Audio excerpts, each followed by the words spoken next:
Alright.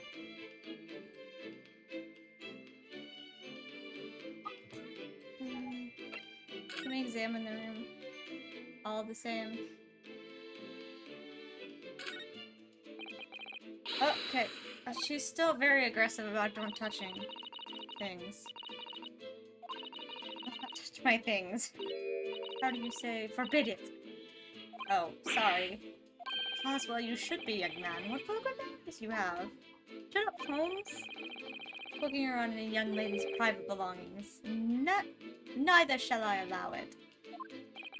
Hypocrite.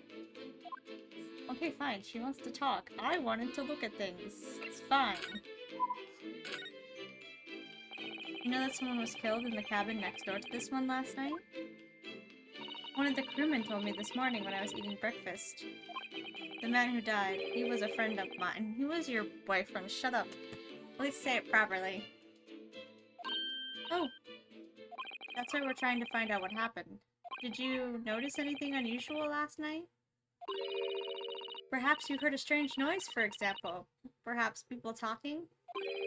Perhaps the ship was absorbed in a wild tempest. Perhaps its steam engine exploded. Oh, what the fuck are you doing? Perhaps everyone on board would have noticed if that had happened. Pavlova, is there anything you can tell us? I don't know. I'm sorry, but all I could think about last night was what I had done and whether they would find me. I didn't notice anything that was happening around me. Oh, I see. You've run away from your ballet company, haven't you? Nonovovich Ballet? Yes, I'm traveling to Great Britain, and from there, I want to go to America. I will never dance again. I want to forget everything about the ballet. I shall start a new life. Much to forget? A challenging preposition. When you have that striking tiara as a reminder. The tiara is mine. I need it to live.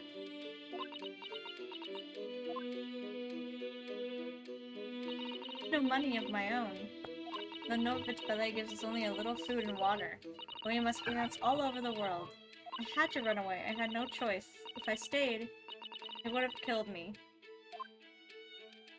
Run away to protect yourself?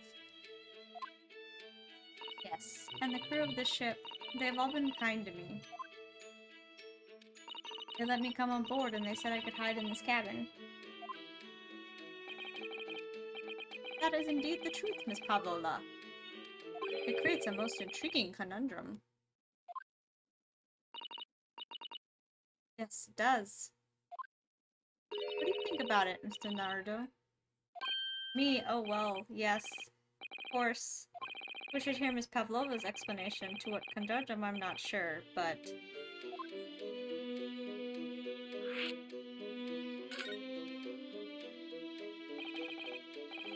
Oh, right back.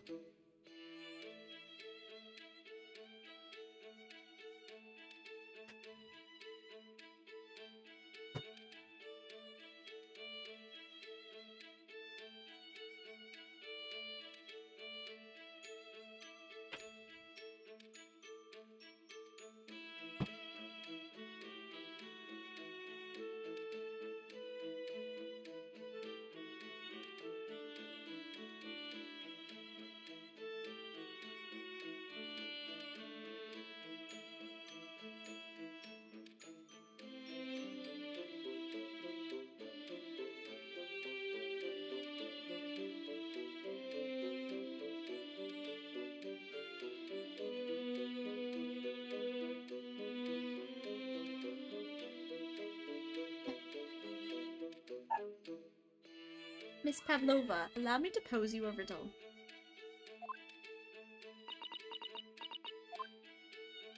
According to this newspaper, it was only yesterday that you absconded from the ballet. Now, that being the case, it must have been last night that you boarded this vessel.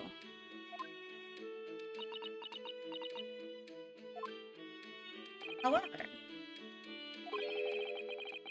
the SS Burrow stopped by no port last night. Ah, that's it, of course. pray that you came aboard.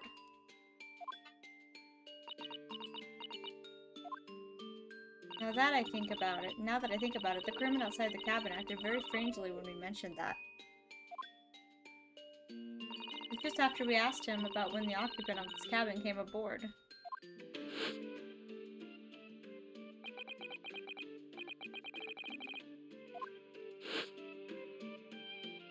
Yes, you're right. He did seem to be hiding something.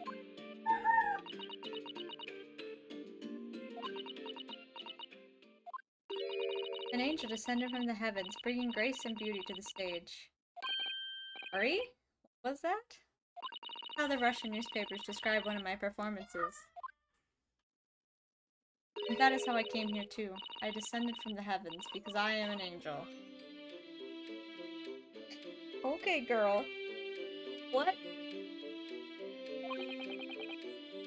Considering English isn't your mother tongue, your description is very vivid. Someone once said I never can resist the touch of the dramatic. Seems Miss Pavlova is the same. A genius descended from the heavens, bringing grace and beauty to detection. Words once said about myself. A quote from a wonderfully extravagant advertisement for the adventures of Sherlock Holmes, in fact. Yes, Mr. Showy. Anyway, it doesn't look like Miss Pavlova is going to tell us what really happened. The friend you mentioned is inside your traveling case, is that right? I don't think animals are allowed on board according to the rules of passage. Oh please, don't tell. Don't tell any of the crew. They found my precious. The Belarusians would bestir themselves in unison to throw you and your case overboard, no doubt. Yes, we know this fact. Don't freak her out. So reassuring, Mr. Phillips. So what sort of pet is your friend? A little puppy? Is it? It is, isn't it? Oh, it's a snake. I bet you it's a snake. Maybe an adorable little rabbit? Oh, you credit Russia as a land with small rabbits, do you? Oh, don't they have small rabbits there then? You may well ask. I have no idea. Why did you comment? You two are miserable bunglers when it comes to understanding the nature of young ballerina's friends. What do you think it is? That could survive in a case.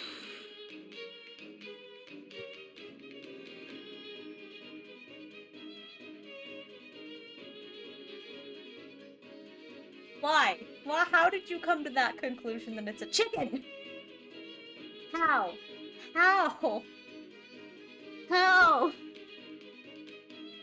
Is it obvious? It must be a chicken. Really?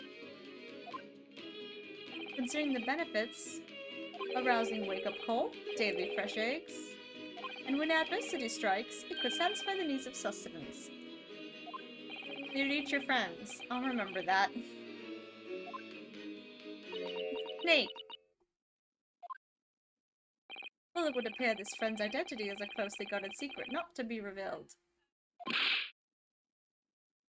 Joe. Joe boy. She obviously doesn't quite trust us yet. There's something I should like to show her, I think. Maybe she might be able to shed some light on it. Oh no.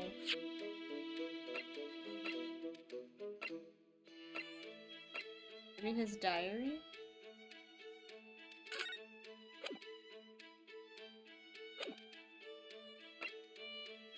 Maybe this. Oh, never mind.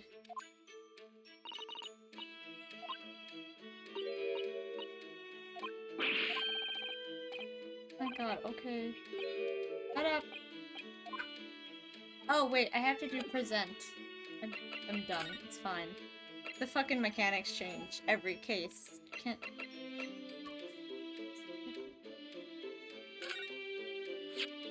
The diary of my friend who passed away. His diary? Yes, and he wrote in it last night before he died, something a little unusual. It reads, 1:23 AM, I can hear a faint whistling sound. A few minutes later, 1:35 AM, what looks like some sort of speckled band is dangling from the ventilator grill. Speckled band? I don't understand. It's strange, isn't it? But the ventilator he mentions joins to this cabin, you see. It's up there on the wall. In other words, this cabin and the victim's cabin are connected together. Hey, guys. Pavlova, has something occurred to you? Does the speckled band the victim mentioned mean something to you? Or the whistling sound, perhaps? No. I don't know anything. Even I know it's a snake at this point.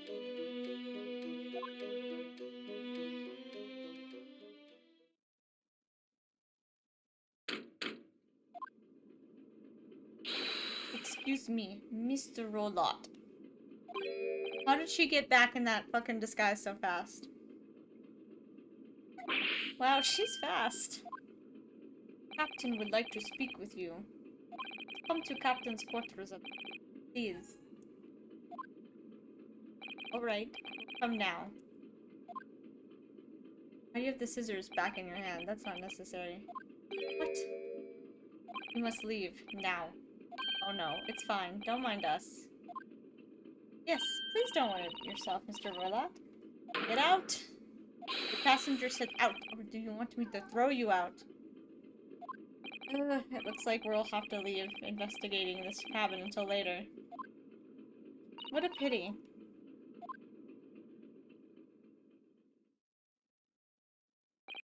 So we lost our chance. Having still not managed to investigate Miss Pavlova's cabin, we were unceremoniously chased out. That is to say, we were quite literally picked up and thrown into the passageway outside. Okay. That's the thing that happened. Ooh. Oh my god. If I had just done this yesterday, I could have finished the part 1. I didn't realize how close I was. Just remembered?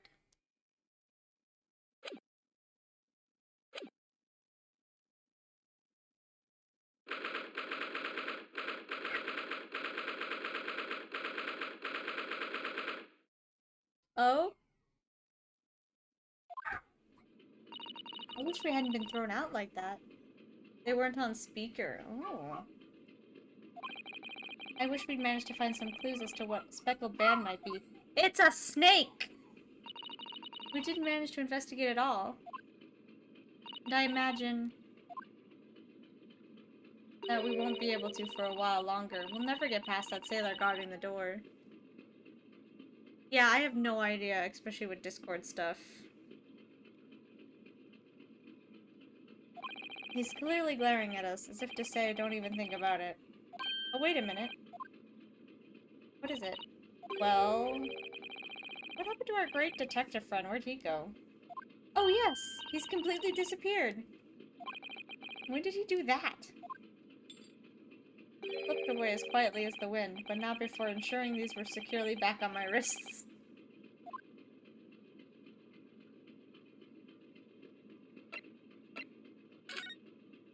You think we'd be able to just crawl through the vents?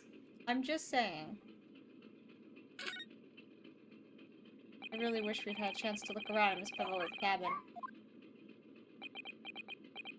What? Why you look like that? You want something? Hmm? Maybe you want me to throw you out again, hmm? Oh, no, no, no. Definitely not that.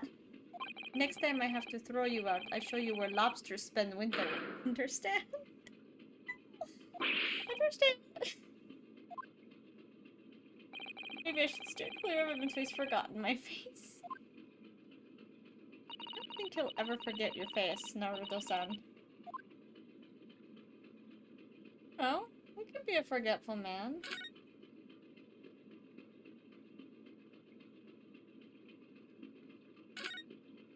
The door leads to the second class area. It's locked. You can't open it. Oh, well, that stands to reason. No one wants to let the murderer escape. Gosh, she gave me a very stern look when she said that. He's just going back to our- Can we go back to our room and crawl through the vent? Yes, that's our cabin. No, not our cabin. It's Kazuma-sama's. Sorry? Your accommodation is confined to the wardrobe.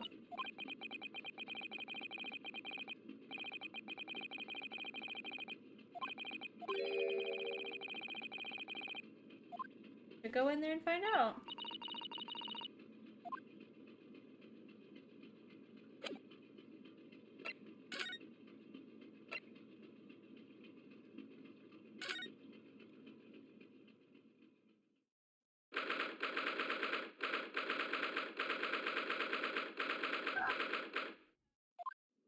It looks like they're still investigating in here.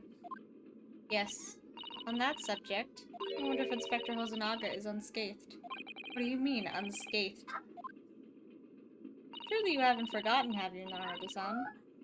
Don't you remember what he said about allowing you out of this cabin to investigate? He was going to talk to the captain about it. He said he'd lay his life on the line for you. Oh. Yes. But I'm sure he was exaggerating. See what he has to say for himself. He might have some new information for us. You don't know.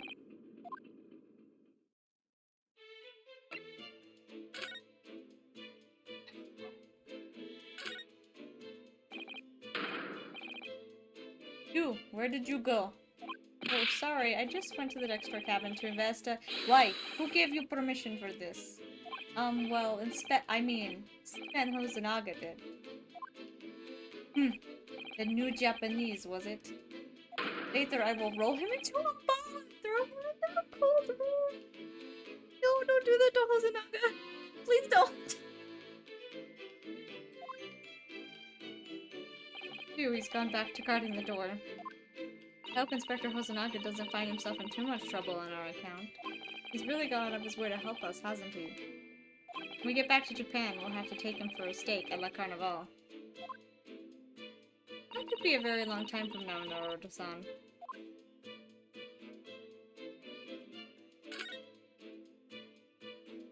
All the books provided for passengers occupying this cabin, neatly arranged on the shelf. They were all over the place when we first looked around, if you remember. Oh yes, and you tidied them up, didn't you? Which you shouldn't have done at a crime scene. Carnival.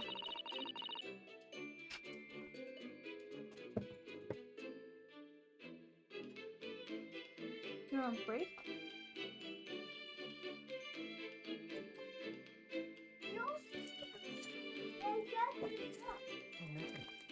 I can pick up something. Okay. On my trip, no? Are you going back to work? Yeah.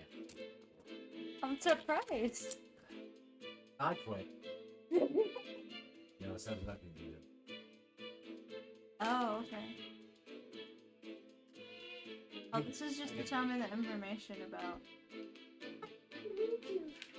all these stuff. I'll be back soon, okay? I'll be back in 6 more hours.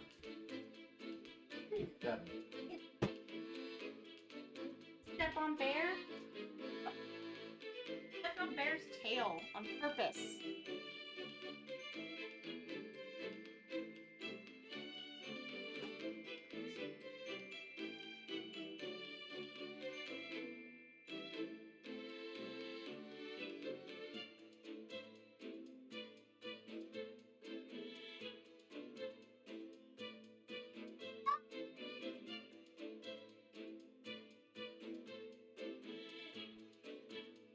Go, baby. I'll be back in a few hours. I gotta go. I'm on break.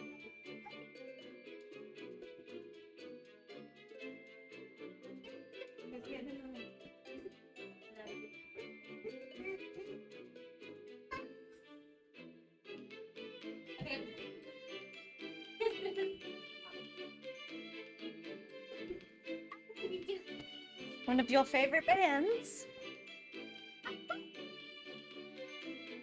You're silly, Jelly. I love you. You have to look after the ship's property. Unruly behavior in the cabins leads to damage. But it really wasn't me who knocked them over. Well, anyway, I feel much better though they're neatly lined up. I can't relax when things are untidy. What about the entire rest of the room? Are we not going to discuss that?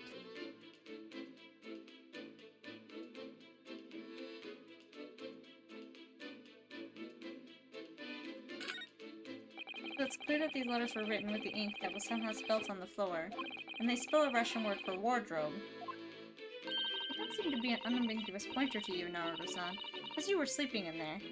But to be truly unambiguous, it should have just spelt out my name, don't you think?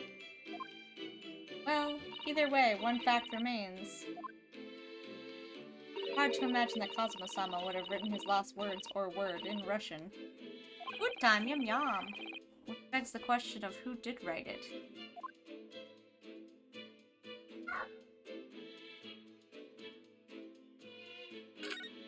This is where Kazuma spent his last final moments.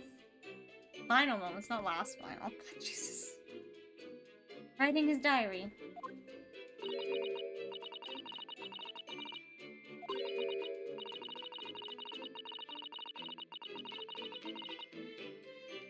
It's definitely a snake. A faint whistling sound.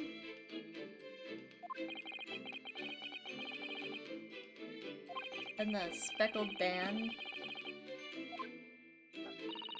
Kazuma-sama left us a valuable clue in these words. I'm sure of it. We have to solve this mystery, Naruto-san. We will! Hello, Hosonaga.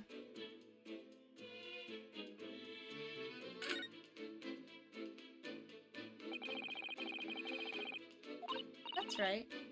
Just a few minutes before he died, Kazuma saw something emerging from it. A speckled band, as you described it. Only Miss Pavola had been able to shed some light on it, but she seemed as baffled as we are. She's not baffled, she's protecting her pet. Yes, I wonder if she's telling us everything, though. I'm not sure. I know most people aboard would say the same about me, but there was something about that woman that didn't sit right with me. Buddy? Oh my god! Are you okay? Are you okay? Oh, you're back. Inspector! What happened to you? Your face is... Please, don't worry about it. They're just scratches. You need the world's biggest hug. Oh my god, Hosonaga. Sweetie. Made by a bear, maybe. When I told the captain that I'd given you permission to investigate, he told me he'd pummel me with his fist and then toss me overboard. What? But the pummeling was over in a flash, and he must have decided against throwing me overboard. So it was nothing, really. It looks like he wasn't joking when he said he'd lay his life on the line if he had to. Well, thanks to your efforts, we now know a little about the neighboring cabin. Yes, so I understand. Oh! I bumped into a man claiming to be a great detective a little while ago. I think his name was something like Sherlock Holmes. I don't think he was German, though. Ah, that explains it. Shall we compare notes, then? We can tell you what we found out. Yes, let's do it! What? Nikolina Pavlova? She's in the cabin next door? Oh, do you know who she is? Please, what self-respecting ballet fan wouldn't know that graceful angel? Of course you are. Oh no! Are you okay? Oh god, you really need a hospital. Whoops, I think I upset him there. Well, that tells us the neighboring cabin is unrelated to the case, at least. Oh? How? Because angels don't go around committing crimes, do they? Oh, Hosonaga, sweetie. Oops, now I've definitely upset him. Inspector, has your investigation here proved fruitful? If I'm honest, there's very little more I could do. Our duty is to make sure the scene isn't disturbed, ready to hand over to the Hong Kong police. I'm just keeping watch here, trying not to take my eyes off the job. Oh, I see. Ah, there was one thing. I do have a small piece of new information for you. Oh, what? Yes, do tell us, Inspector.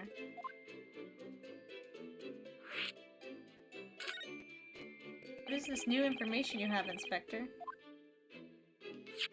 Yes. The Bureau's medical officers finished an examination of the body and managed to obtain the report. Oh, Cosmo's post-mortem report. Kazuma-sama. So, what was the cause of death? Damage to the cervical vertebrae, written in the report. His neck was broken? Yes, it would seem so. There were no obvious wounds or other signs of injury. But at first, I think they were considering poison. But it turns out they found no trace of poison in his system at all. Well, what weapon was used then? Nothing has been found as yet, but the fact remains there are no signs of a wound. It suggests it may have been a blunt object, something that wouldn't have left a mark. Oh, I see. Do you see? All the body's nerves run from the spine to the brain. A strong enough impact to the neck could induce death. It is a possibility, and no obvious wound would be left. Cosima. I have a second copy of the report. If it might be useful, you're welcome to have it. Really? Are you sure? Yes, it's fine. I trust you. I trust you too! After all, if I didn't trust you, I'd never have agreed to you leaving this cabin in the first place, would I? Ah.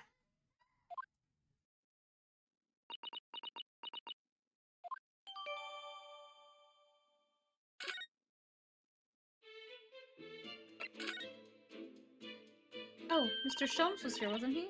Actually, hold on. Can we look at this first?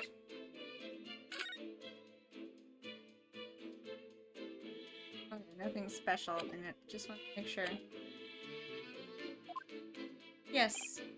He seemed to be enjoying himself a little too much as he crept about on the floor, investigating. But then he suddenly left. I suppose he must have become bored. Did he say anything at all? Actually, now you mention it, yes. Just one thing, but he practically shouted it. It's shoe polish, was all he said. Shoe polish? I wonder what he meant. Oh, the ink?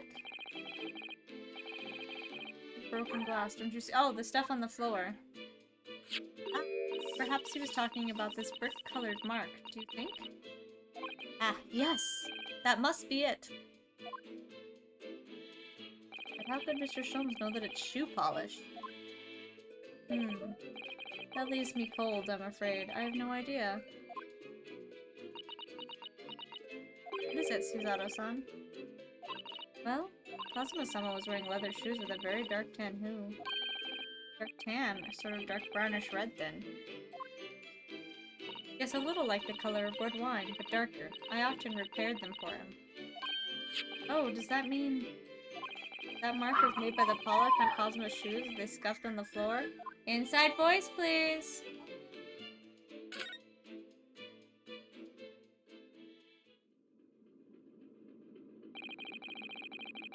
Hold on. I investigate all my stuff. That's really all I can tell you at this stage. I should return to my post. My fellow crewmen's eyes are boring into the back of my head. Yes, that would be for the best. Thank you. Poor Inspector. You look exhausted. Oh, no. Well... I feel terrible that I failed to protect Asogi-san. It's my responsibility. Of course, my pain is nothing compared to yours. You were his friends. Truth is, I seem to have had a heavy head ever since I woke this morning. Heavy head? That's interesting. My head's still throbbing too.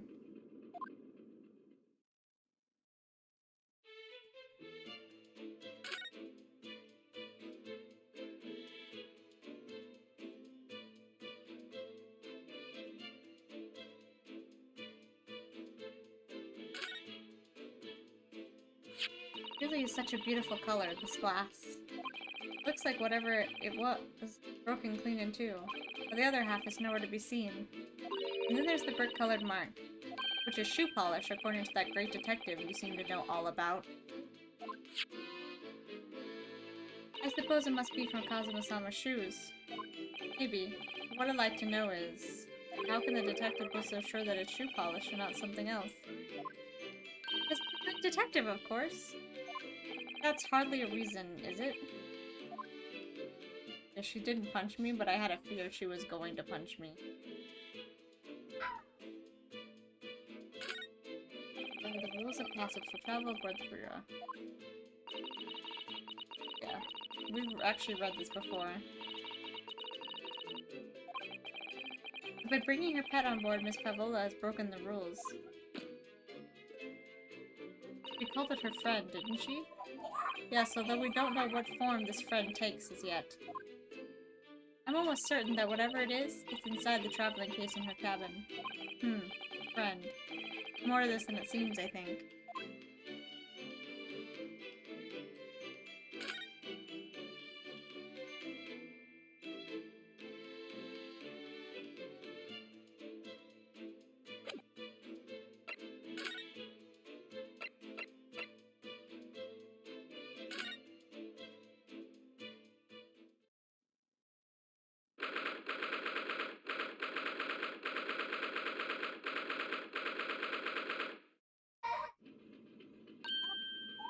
Look, Naruto-san.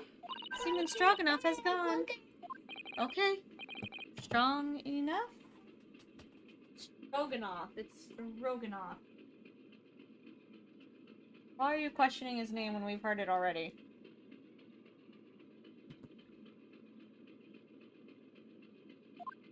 The burly Russian sailor who's always crossing his arms and glaring at us. Ugh. All these Russian names are impossible to pronounce. Can we calm down a little? You don't need to be yelling. Do you hear that? It sounded like someone singing. La la la lira lira lay. I did it the great detective way. Oh lord. Please don't tell me that's Holmes. Caroling, I know that lark-like voice. Well, never mind that now. This is a golden opportunity for us. Yes, you're right. We must seize it. Let's go inside Miss Pavola's cabin while we can and investigate. Definitely. Before that stringy knot crewman comes back. It's Stroganoff, not stringy knot. It's like a food.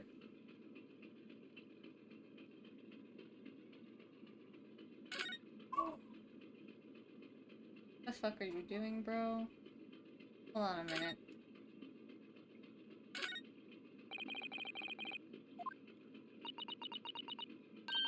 Chance. What? Burly sailor doesn't appear to be around at the moment. We could investigate. Every last inch of that cabin.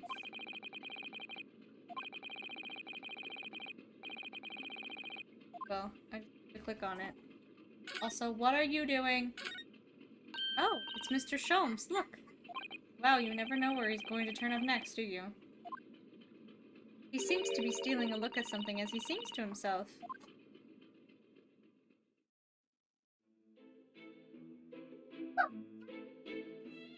Mr. Wellington? Oh, gosh.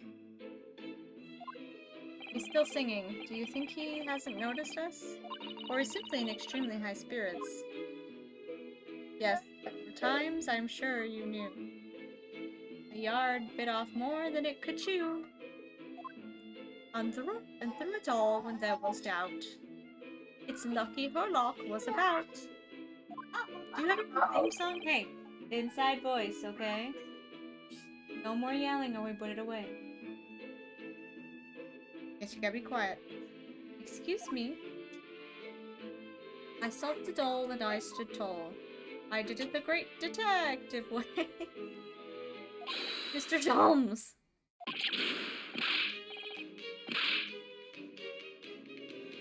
I'm sorry. What is it? You want to fight? Honestly, interrupting a fellow when he's singing, and I was just about to reach the climactic finish. Sorry, I thought you were never going to stop. So I figured now is a good time as any. I am listening to you.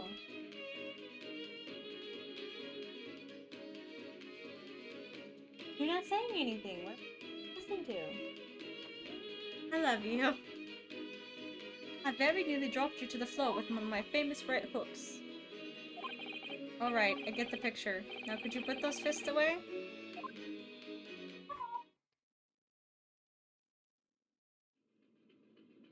Mr. Sholmes, you seem to be examining something before we interrupted you. Ah, yes, that. I was immersed in the study of the ship's log as penned by the stockily built crewman who's usually on guard here. Oh yes, the ship's log. Did you find out anything useful from it? Well, after 2 a.m. this morning, the majority of the entries are blank. Which means that there was nothing to report, nothing of note. So... Hey, okay, put it away. No more yelling then. Inside voice, it's getting too loud. Put it down as well. Loud. You truly are a student from the land of the rising sun. You've been utterly blinded by it. Hate this man. Hate and love him. Sorry? Your logic, my boy, is inverted. Whatever do you mean, Mr. Holmes? Observe the other pages, and all should become clear. It would seem the same crewman oft stands sentry in the first-class passageway. And he has an almost religious practice of recording nothing to report every half hour. Oh, he writes that every 30 minutes? Nothing to report? Precisely. Put simply, the seaman writes nothing to report when there's just that. And yet, ship's log from last night is largely blank. He didn't even write nothing to report. Oh god, it wasn't Sean. Who says my bad? Do you mean? Yes. There were circumstances afoot last night which led to the seaman being absent from his post. What kind of circumstances? What happened? That remains a mystery for now, but we can be sure something significant took place. So significant that it caused the seaman to forget his regular habit of scribing nothing to report in the log. These are important details. I would stake my life on it. You must log the ship's log in your mental file. You mean my mind palace? That deduction was worthy of a great detective.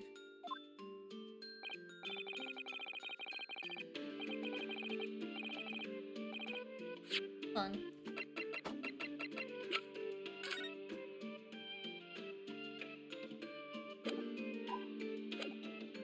Ah, you're starting to understand what my way is, I see. What makes Holmes, Holmes. Brilliance.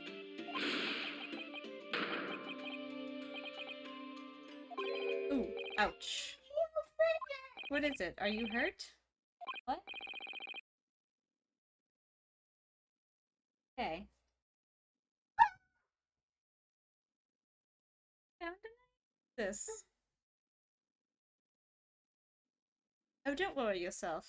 I seem to be afflicted with a throbbing head this morning for some reason. Nothing more.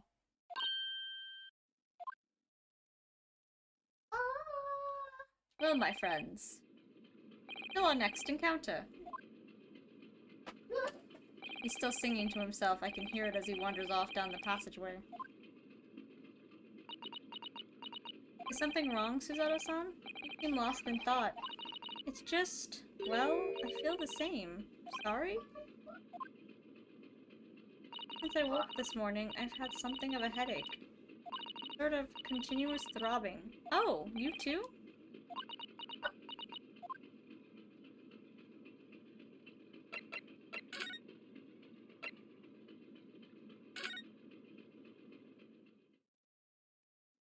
Oh, the thing's open.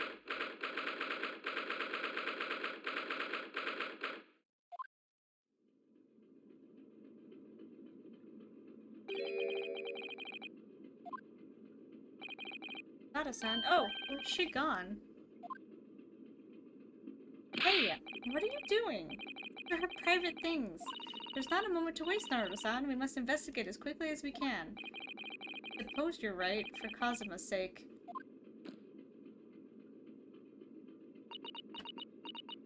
Not just for Kazuma-sama. What do you mean? Can't be long now until we arrive at port in Hong Kong. I don't want you to be in those handcuffs when we get there.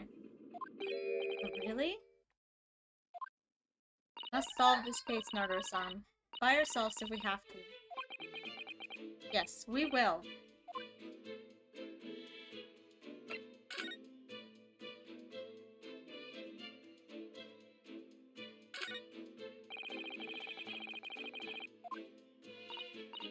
spell cord. I can't resist. She barely hesitated there, and she gave it a good tug, too.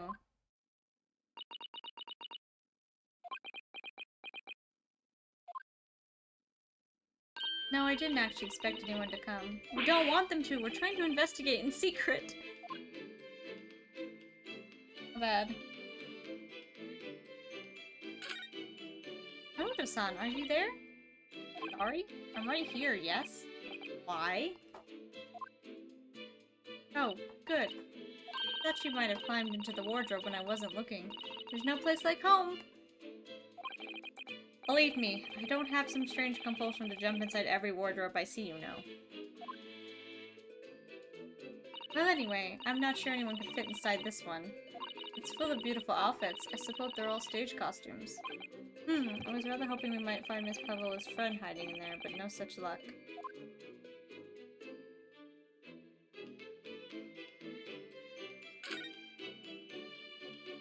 This cabin door has the same simple sort of bolted latch that our cabin door has. If the bolt's drawn across, there's no way anybody could enter the cabin from the outside. Yes, it's not a particularly heavy bolt, is it? But still, it wouldn't slide across of its own accord, would it? No, and the door's made of metal, so there's no chance of trickery using magnets to unbolt it from the outside. It'd seal up perfectly, too. Stop any seawater coming in. So you couldn't use the method you told me of passing a thread through a crack around the closed door, either. You seem to know a lot of tricks for opening doors. I'm starting to see why they suspect me!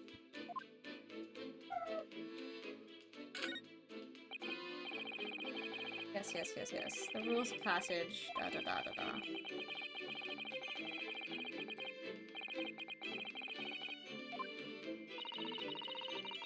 Suppose Miss Pavlova realized she needed to keep the contents of her case a secret after she read this. Her special friend, I mean. Wonder where her friend has disappeared to now. Probably having fun exploring the ship, I imagine. I just hope Seaman Stroganoff doesn't find it and throw it overboard. Oh, yes. So do I. All the books have toppled over together. Look. Every single one. I think that's a god of the sea, perhaps? He's toppled too, though. Exactly the same as the bookcase next door. Kazuma's cabin. Perhaps. Perhaps Miss Pavlova was practicing a difficult ballet pose and fell against the bookcase? I don't know. Would she really be practicing ballet on the same night she ran away from her ballet company? Alright then, it must have been you. You lost your temper and knocked them all over in a fit of— Stop blaming me. Not everything bad that happens on the ship is because of me, you know. Well, anyway, I'll set them all straight— No! Stop touching things! Who doesn't know the definition of crime scene? Don't touch. Oh my! Miss Pavlova's case is open! It's completely empty inside, but according to the great detective's great deduction, she was hiding her special friend in there. Yes, a friend that she had to keep secret, because you're not allowed to bring animals on board the SS Burra. Wonder what kind of animal she had in there. And more to the point, where is it now?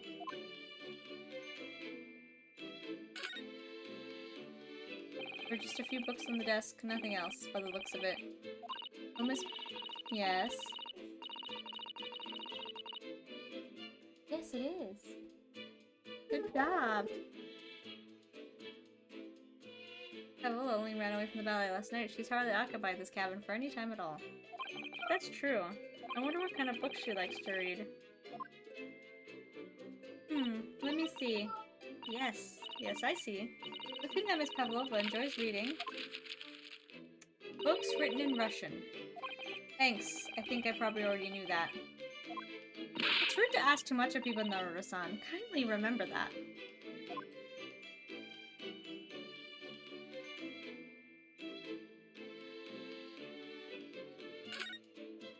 I wonder what this little saucer is doing on the floor.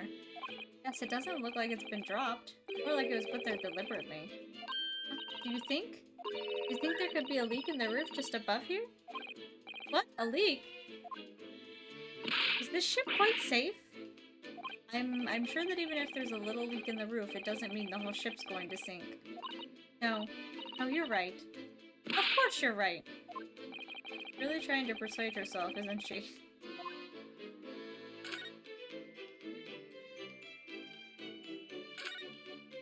I suppose every cabin has a waste paper basket.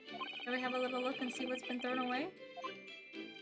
Naruto-san! It's poor etiquette to go stifling through someone's rubbish, you know. Ugh, those eyes. She's looking at me like I'm a piece of rubbish now. However, there are special circumstances, I think. Exactly, we have no choice. There's hardly anything in here at all. Oh, well, that's a little disappointing.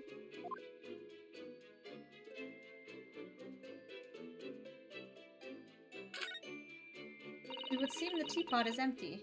So the natural conclusion is that Russians are very thirsty people. Or, because Miss Pavlova only came into this cabin last night, she hasn't had the chance to make any tea yet. I mean, it could be either. Definitely that they're excessively thirsty. I'd lay 1,000 to 1 on it. You're rather obstinate, aren't you?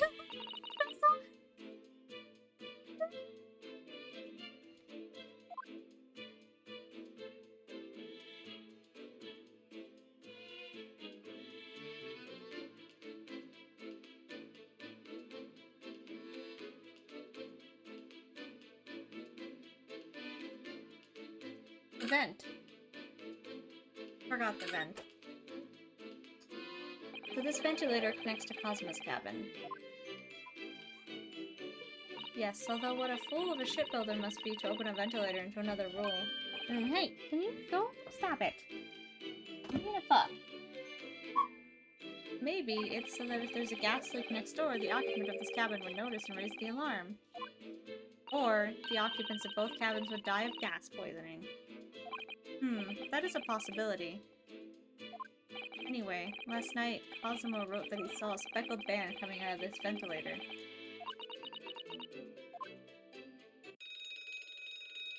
Ah! What's that?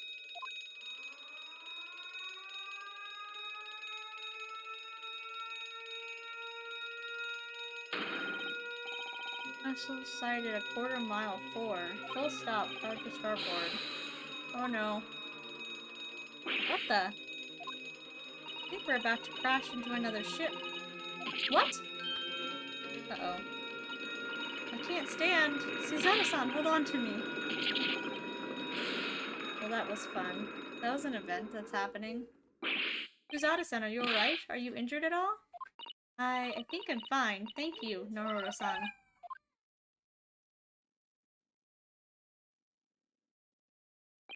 It looks like we avoided a collision. I think. Yes, the ship has come to a stop. My goodness, what about you, Naruto-san? Are you hurt? No, I'm fine. Hello? Is anybody in there? Shout if you need assistance. Oh, that sounds like... Inspector Hosonaga. That's you in there, Naruto-san. Unbolt the door quickly. What? The bolt? Look at that. The door is bolted. Did you do that, Susato-san? No, I didn't touch it. That's strange. How did... And look at all the books. They're just like they were before again. Naruto-san, aren't you going to open the door and let the inspector in? I'd better tidy this place up first.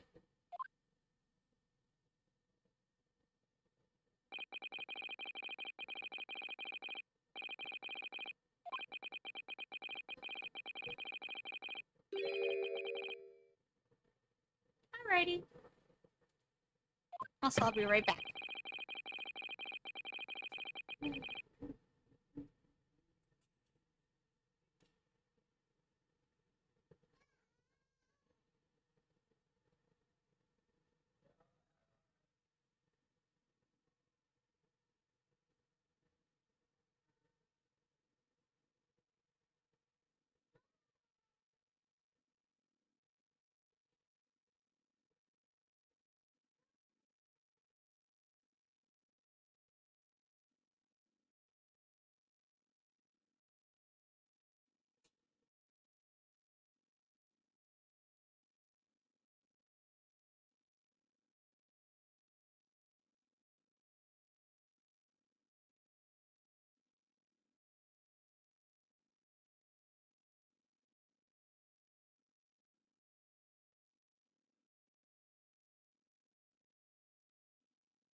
Mommy, I talking down.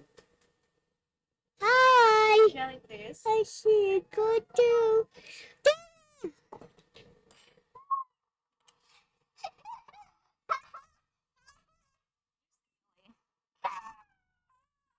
Who do realtors call when they want someone to inspect their houses? And show me. I don't know. Hey. Okay, too loud. There's a difference between talking and you yelling again. To be continued, oh my god. I already finished it? This part? Look at me zooming. Sherlock Holmes. Hate it.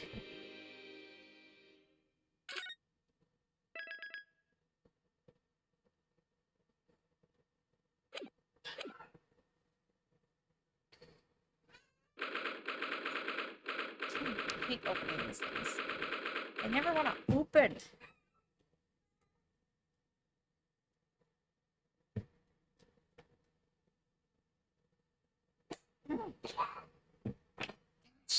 Sometimes lids are so bad.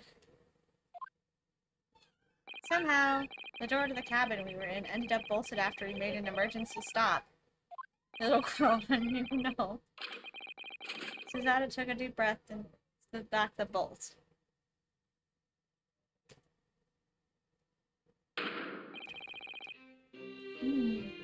Hold on. You! What are you doing in Miss Pavlova's quarters? Ah, you both look unhurt. Good. Yes, we're fine, thank you. What happened? We heard something about how we were going to collide with another ship. Yes, it appears to have been a false report, though. Oh, how did that happen? There's a dense fog outside, so it's extremely difficult to see. Someone must have thought he saw a ship ahead. This person obviously triggered the alarm, and that's why we made an emergency stop. Everything is chaos. Passengers are screaming. Crew are running everywhere. The first class area is the only quiet part of the ship at the moment. Oh, hold on.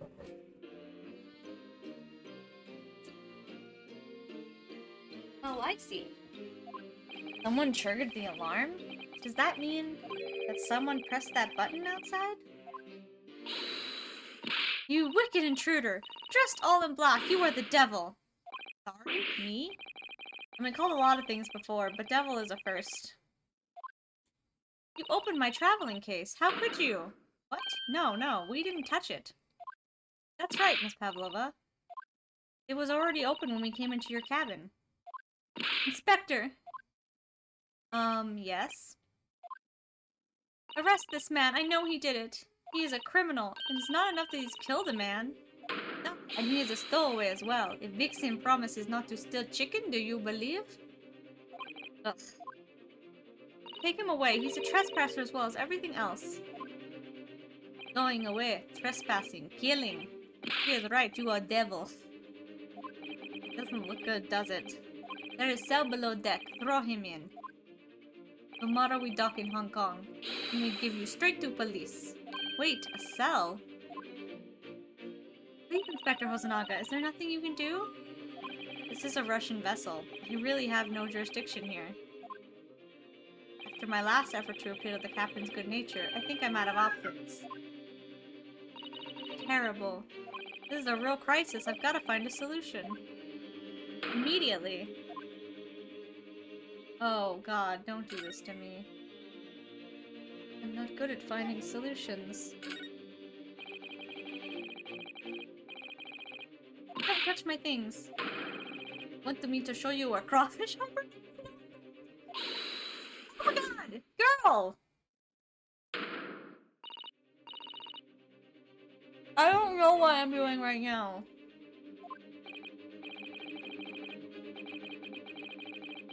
I'm just starting to think she was my friend.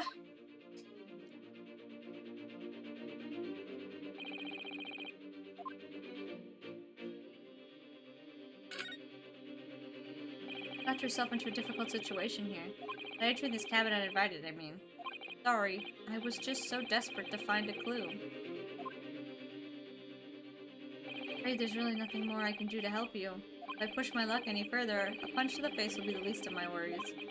I'm really sorry. Oh yeah, her punching me? I have to take responsibility for giving you the freedom to investigate Miss Pavilla's cabin. What else has happened? I have to report to the captain at once. Really need some help here. I need a savior. Oh. Oh.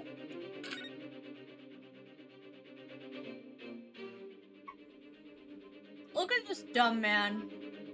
Look at this dumb fuck. What is this dumb fuck doing? Oh, congrats, Jumpy. Look at this dumb man. What are you doing on the wall? What the? What are you doing up there? With the tiara on your head. Mr. Schultz? Naturally. I was analyzing what a weight of 20,000 rubles feels like on one's head. You're welcome. Have I not told you that as a detective, it is my business to know what other people do not? This isn't mere tomfoolery, my boy. Oh, no, no. Well, why were you hanging from the hook before then? Isn't that obvious? To properly assess the weight of the 20,000 rubles, naturally.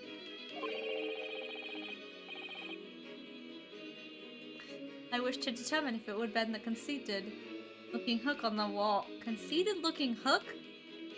Oof, with a brag and bounce. You will have... oh, words. I never know whether to take this man seriously or not. Ah, you again. The great detective. Ah, Inspector. I confess I've been looking for you.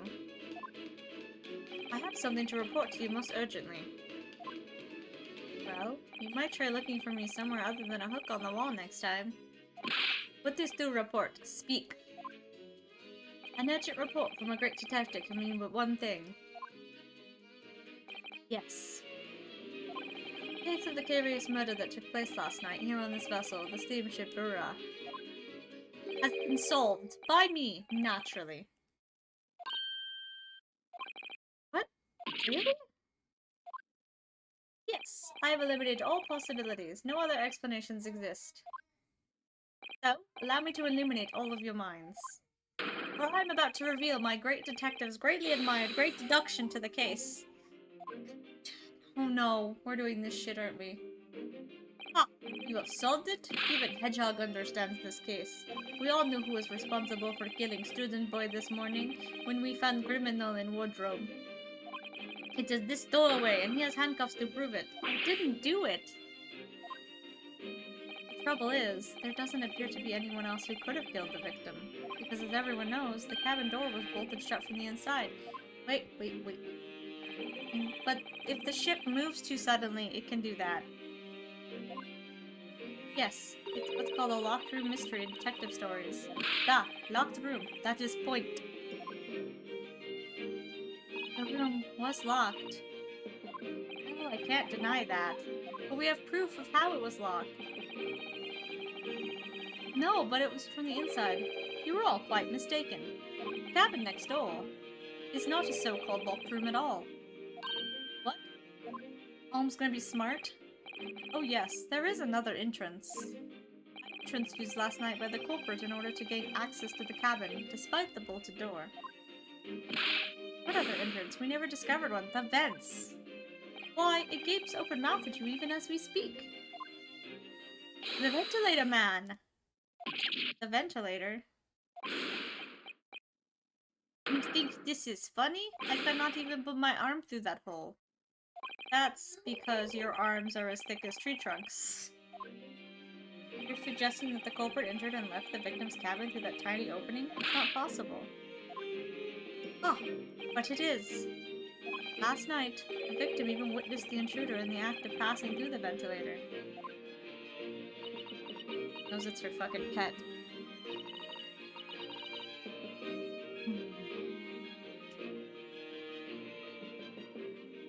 Mr. Sholmes, do you mean? Are you referring to the words Kazuma-sama wrote in his diary?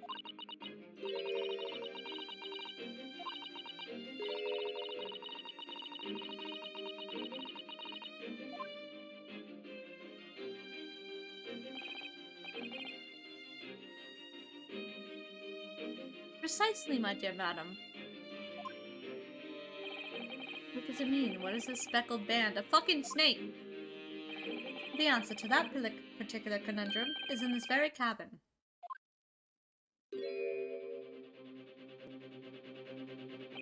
Mr. Holmes, what are you doing? There is a distinct element of danger, but fear not, I am ready. What I am about to expose for you all will shock you to your cores. Behold!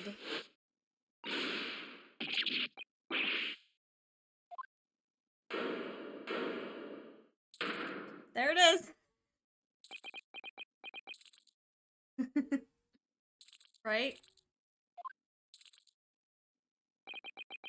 Allow me to introduce you all to the band! Speckled Band! A snake? Yeah, guys, I figured it out way before you guys did. You guys dumb. It's the only thing you could put in traveling case that would fit. Indubitably. He's Russian, makes sense. Snakes? Man. I would have a pet snake, though. I love snakes.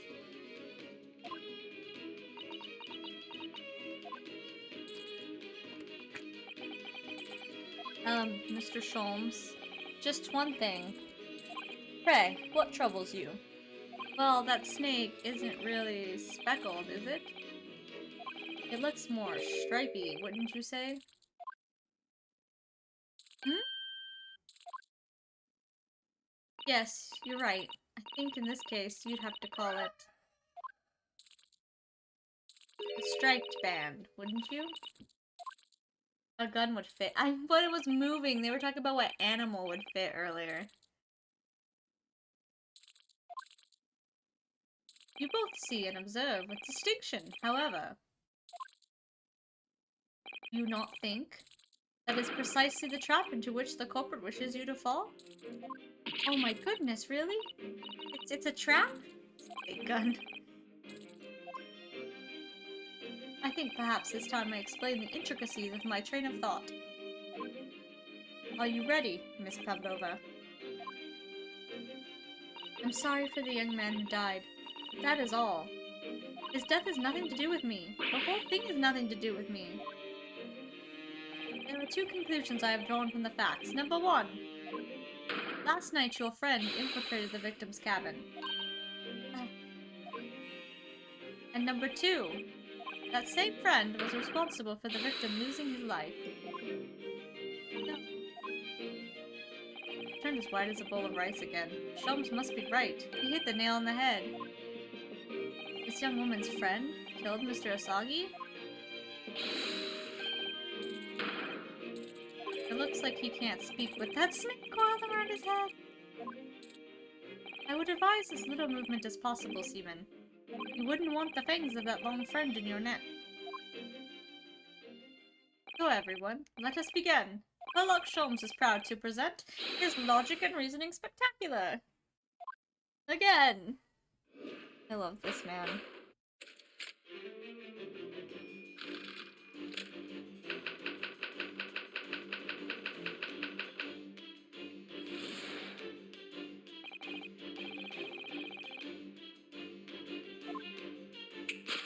His death has nothing to do with me. This whole thing has nothing to do with me. Yet you cannot deceive yourself. Yes, when you recall those horrid events, your aching heart smarts with pain.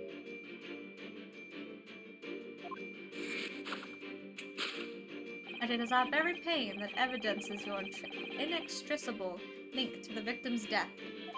So we ask, what was the nature of this intruder that stole into the victim's cabin on that portentous night? Why, naturally, it was the friend in which you boarded this vessel, was it not? Ah, as I suspected, another telltale glance. Without doubt, your friend is the writhing serpent we see before us. And yet, that fact leaves us in a quandary. The victim's written observations on the night in question tell of a speckled band, whereas regrettably, the specimen's markings do not fit that description. What What explanation can we give, pray? What was this sight that fell upon the victim's eyes last night? No, don't look at me. This has nothing to do with any of this. Oh, but it does. You have the answer to this point even now. Hidden behind your back. Yes, that which you are trying, but failing to conceal, can only be the snake's slouched skin. Evidently, after the stubborn horrible crime, this most deadly friend of yours? Chad, its original skin, no? I don't know what you were talking about. Last night, through the ventilator visible in this cabin, your then speckled friend slithered next door. When the bell called on the other side as a bridge, the serpent silently descended into the victim's quarters. In the dim light, it appeared to the young gentleman who was about to lose his life as a speckled band. In summary, the nature of this friend of yours, which last night infiltrated the scene of the crime, is a rare breed of snake, whose markings change each time it slogs its skin. A snake so dreadful, we can only imagine it would be found in the deepest depths of India.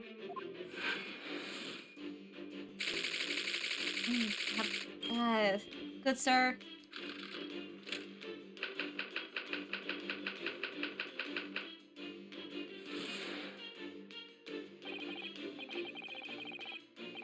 Moving on, we come to the heart of the matter, the grim demise of the victim.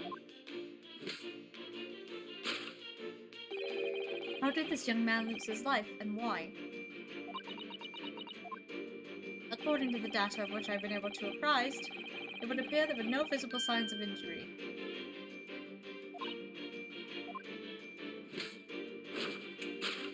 In fact, the circumstances of the victim's death can only be explained by a terrible venom. Now, if we take that as fact, reasonably imagine that there remains evidence to affirm at the scene of the crime.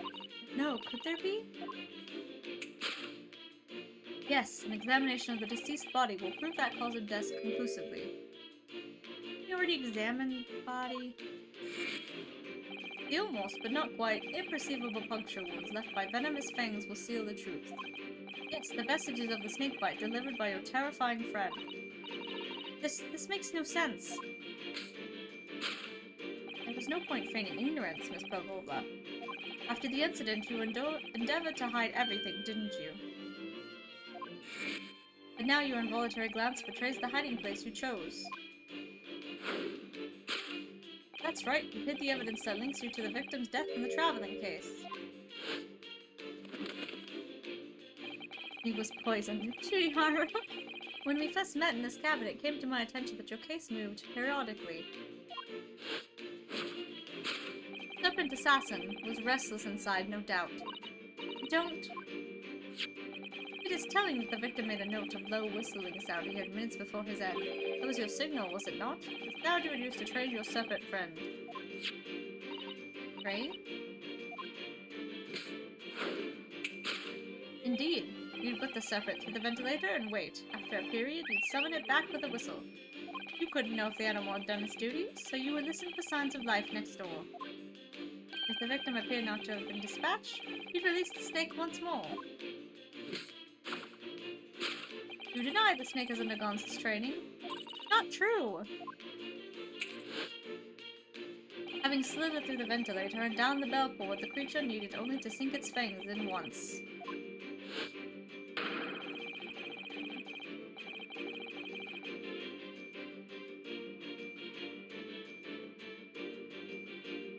And its venom would course through the victim's veins, ending his existence forever. That is the true nature of the speckled band that took this poor man's young life. Young man's poor life. I can talk.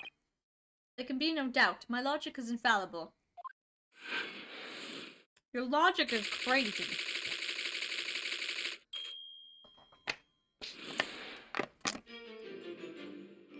Thus concludes Sherlock Holmes' great deduction of the speckled band. Now it's my turn to correct you.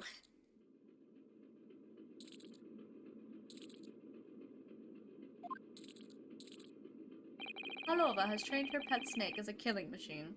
There on the floor you observe a saucer of milk. The promise of food is key to training any creature. Incredible. You've solved the mystery! Amazing! Your great deduction really lives up to its name. I see now why Herlock Sholmes has become such a household name. My dear man, it was nothing remarkable.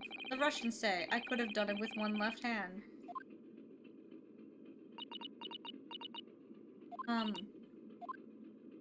I venture an opinion, Mr. Sholmes. But of course, what's on your mind? It's just, about your deductions before, nothing still quite makes sense to me. I welcome questions as to my method, and I will answer both loudly and proudly. Oh, well, good. First of all,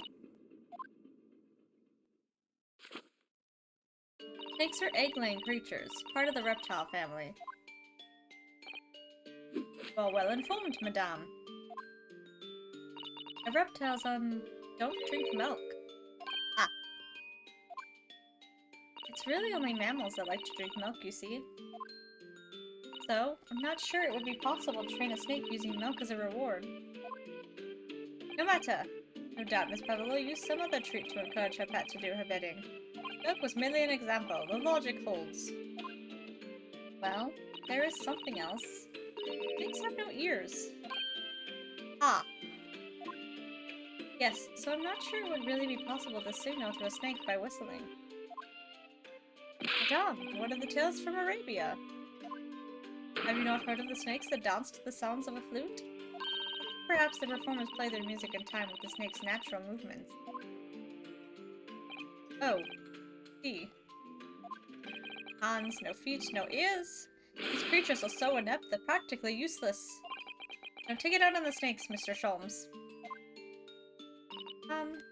There's one other thing. You have more! Snakes use the scales on their bellies to propel themselves.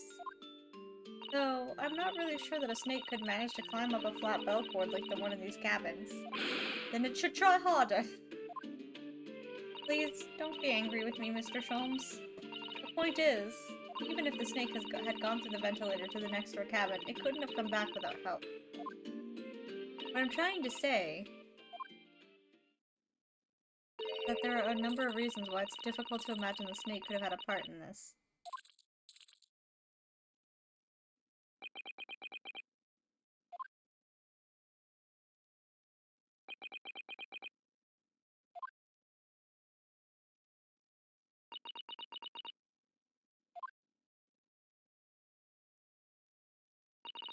I think we need to step in and help again, Mr. Naruto. Oh no, you don't mean... Yes, we need to modify Mr. Sholmes' latest deductions and turn them into the great ones they ought to be. I had a feeling that was coming. Alright, let's give it a try. Just what I was waiting for, Mr. Naruto. Yes, right.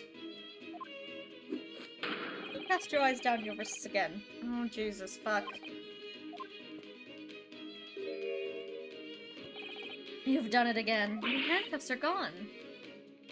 Where did they go? Fear not, I shall see them restored after our work is done. Really wish you'd leave them off. Now, everyone, let us begin. Herlock Sholmes is proud to present his logic and reasoning spectacular.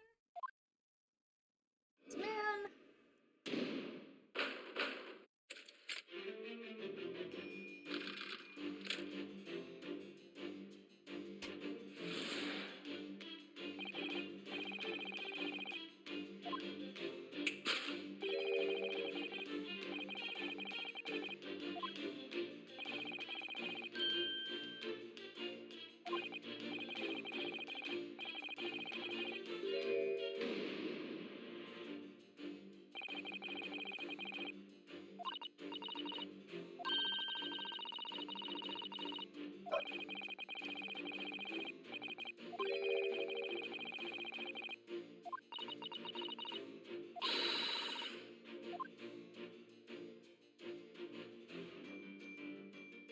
Scratches. Oh, maybe she did have a cat.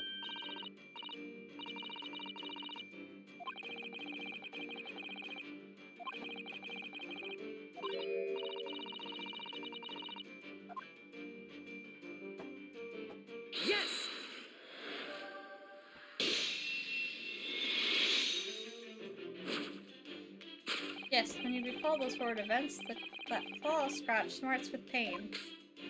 Indeed, and simple observation reveals that the wound is fresh. Pavlova, did you in fact receive that scratch? Sometime last night?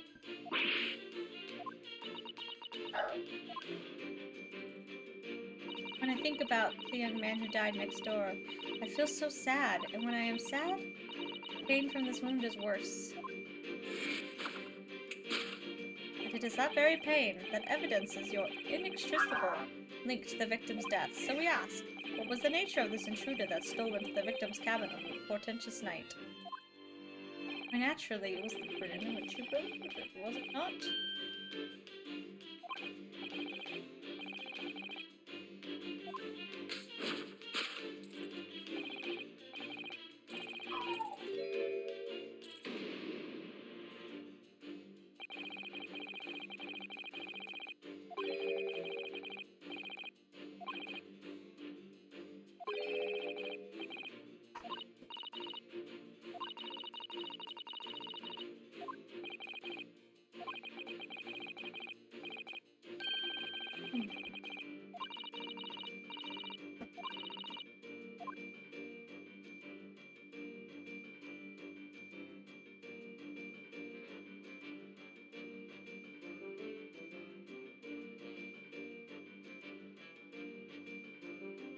Oh, yeah. I was looking for...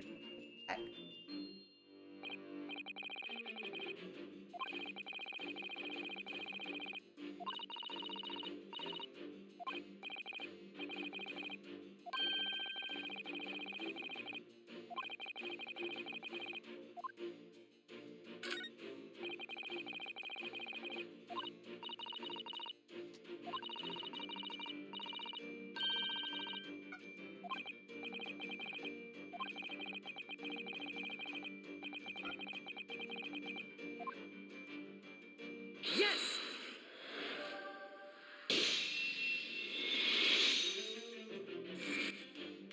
Without doubt, your friend is the little kitten we see before us.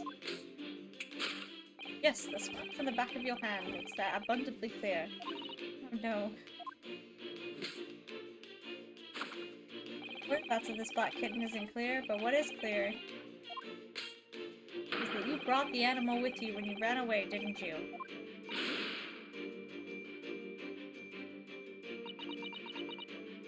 I'm doing pretty good. How you doing? Erica is my best friend. I couldn't leave her behind. Doctor would appear to be a Russian blue. And yet, that fact leads us... Wait. I'm sorry. The cat is clearly black in the picture. Russian blues are not that color. Holmes. Shut up. And yet, that fact leaves us in a quandary. The victim's written observations on that night in question tell of a speckled band. Whereas, regrettably, the specimen's markings do not fit that description in any way.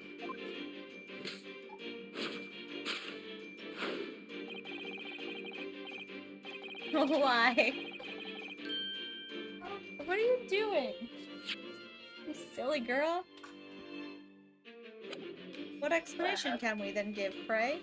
What was this sight that fell upon our victim's eyes last night? No, don't look at me. This has nothing to do with any of this.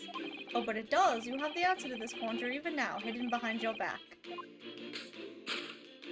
Yes, that which you are trying but failing to conceal can only be the no, it's not the skin.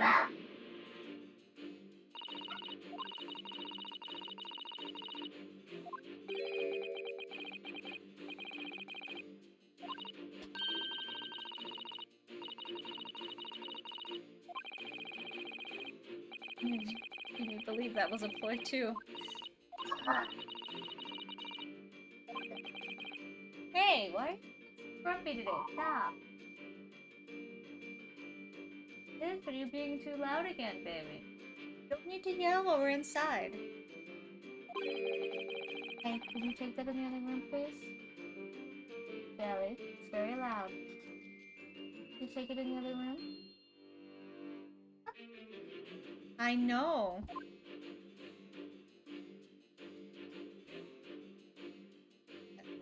this? The cat toy?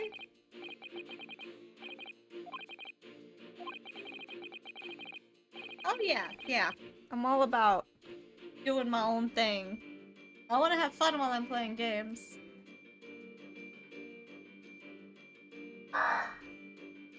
Oh, thank you.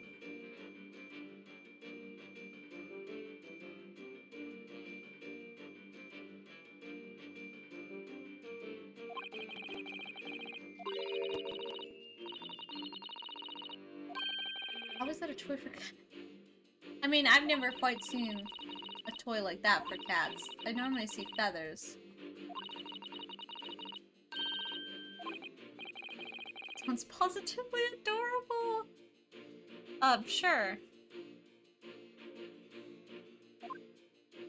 Cat's toy.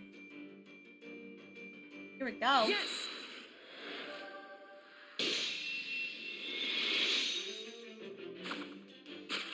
Yes, the thing you are trying but failing to conceal is a cat's toy. Precisely, and the true nature of the now infamous speckled band. Ah. And it was this toy that you dangled through the ventilator. You waved it around, I presume. Naturally, the victim could not fail to notice it. But why? For what reason? My dear boy, there can only be one answer to that. After her feline friend disappeared through the ventilator into the neighboring cabin, Miss Pavola attempted to use the speckled cat's toy to incite the creature to return. Ah. In summary, the nature of this friend of Miss Pavola's, which last night infiltrated the scene of the crime. Oh, well, I don't really want to change my light. This is not on purpose. I like my light the way it is. Because this is the light for the whole house. So I don't plan on changing that.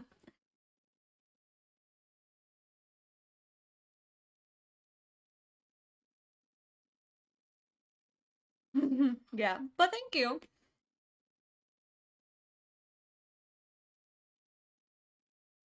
Yeah, I have this because it saves energy.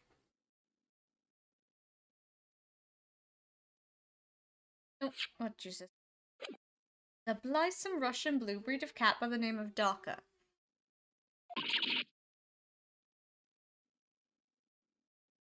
A truly troublesome feline young Daka is proving to be. She must be caged once found. You will forgive us for borrowing the photograph of your pet, Miss Pavlova. Cool. Okay. It was after I gave her her food last night. Hold on. Shut up, we're looking at the picture. Okay, nothing special. We'll probably be able to point out the necklace thing later. I've already noticed the pendant looks like the piece of glass they found. That's when it happened. Scratched the back of my hand, and then ran up the bell cord. Before I could do anything, she had disappeared. Through the ventilator. Yarka. She's so naughty. She's a cat.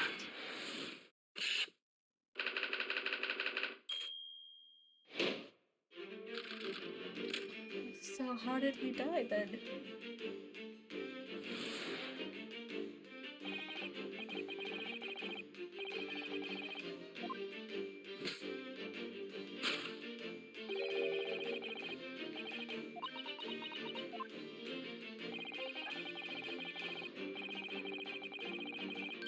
No visible signs of injury. Broken neck. Apparently.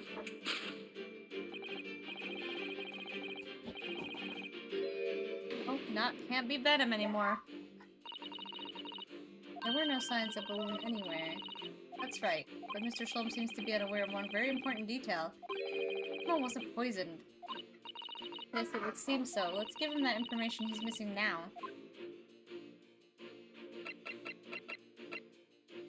Yes!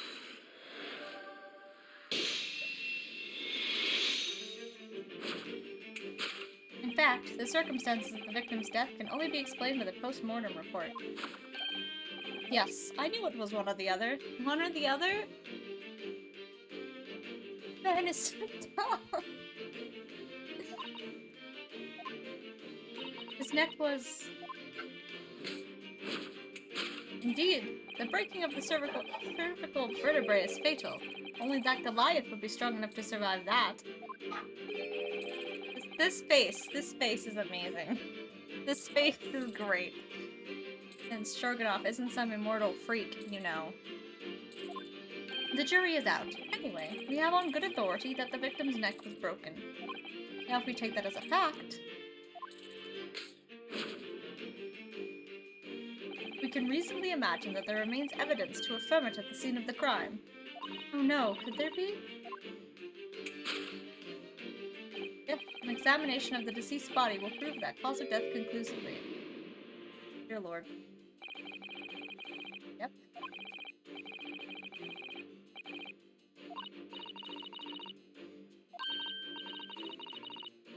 I mean, his sword is at the scene of the crime. Someone could have taken his sword and just whacked him in the back of the head.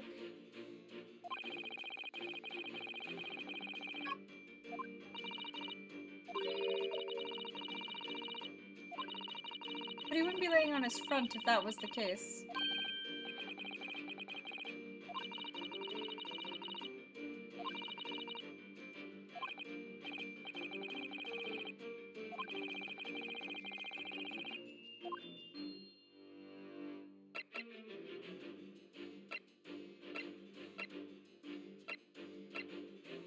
The mark? I mean, it has the cat's bell. And a mark on the floor. Yes! I have big brain energy. Yes, an examination of the mark on the floor will prove the cause of death conclusively. This particular mark, so prominently visible next to the victim's body, is a deposit of shoe polish. Shoe polish? Indeed, positively identified by a little analysis device I constructed, which I carry now as a matter of course. Beeswax, tallow, and dye were my results. The undeniable ingredients of shoe polish. And the color of the polish is a perfect match to the color of Mr. Osagi's lace leather shoes. Looking at this mark, it's not hard to imagine what happened. For some reason, Mr. Osagi must have caught his foot at that point on the floor and tripped. Please, no. And by a dreadful turn of misfortune, caught his neck against some immovable object as he fell to the floor. Suffering a fatal blow to the spine, the victim's vertebrae shattered, and in that instant, he lost his life. How was he... Guys. He couldn't have written a message on the floor if he hit his neck and instantly died. Unless someone else wrote it on the floor. But I feel like you're leaving out other evidence right now. I mean, I guess it's right, because she's freaking out. I don't know. I don't know anything about this. Is that really true, Miss Kalova? What about the evidence left at the scene where Mr. Osagi lost his life? Yes, the facts were as clear as day to me. They have not been clear once for you. You did all you could to conceal the incriminating evidence. But now your involuntary glance betrays the hiding place you chose. That's right, you hid the evidence that links you to the victim's death in that traveling case. Didn't.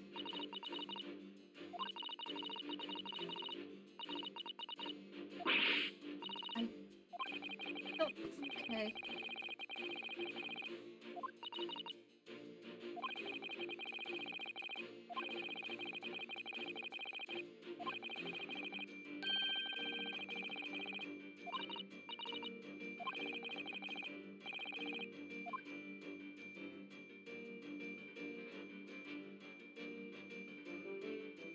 Waste basket?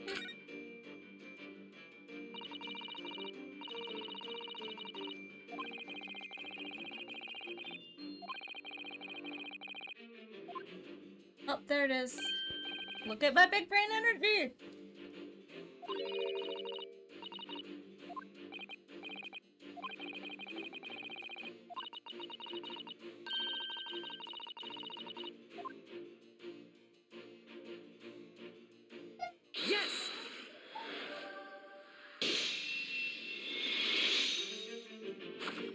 right? You hid the evidence that links you to the victim's death in that waste paper basket.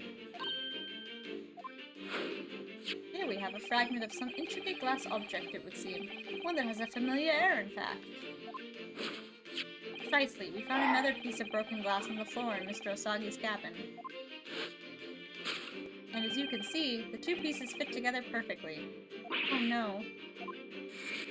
So, Miss Pavlova, shall we consider what this tells us? Why would it be that part of this glass object, which was evidently broken at the scene of the victim's death, should be found in a waste paper basket in your cabin?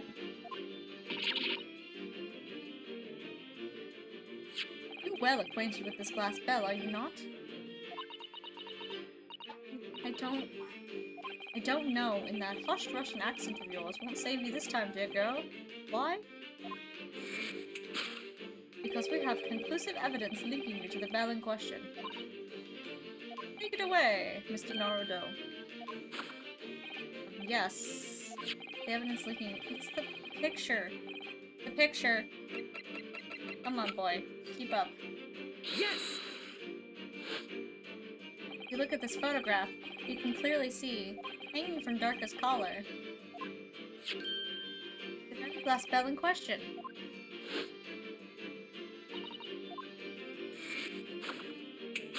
The truth has caught up with you, Miss Pavlova. The young man who lost his life last night did so after a truly inauspicious fall. And the cause of that fateful stumble?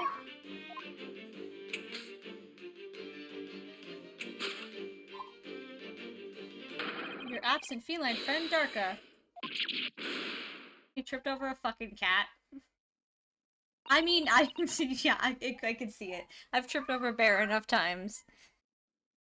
The cats always put themselves in the wrong place. I couldn't. Jelly, no more yelling, please. I couldn't tell anyone. I'm sorry.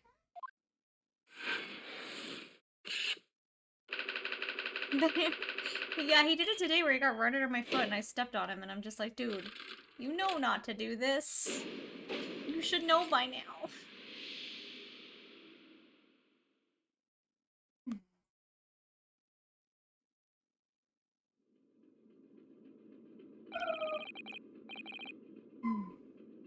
Why don't you tell us now, Miss Pavlova? Pavlova? Can't talk. Tell us exactly what happened last night. It was a little after 1 in the morning. It was so late, but I hadn't had time to feed Darka. So I gave her some food. And then, all of a sudden, she scratched me and jumped out of my hands. I do say that cats become very anxious and nervous in new environments. She was so fast, she disappeared through the vent.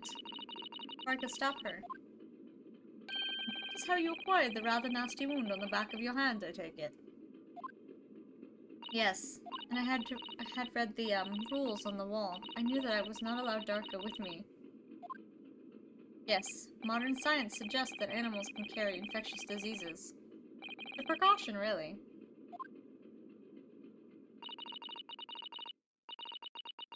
I mean, to be fair, they're right on that, but cats actually are one of the few animals that cannot pass it along to humans.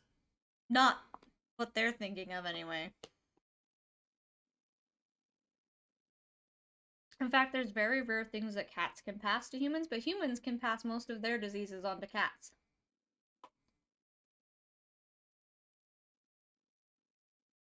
I listened and listened, trying to hear if there was some noise in the next cabin.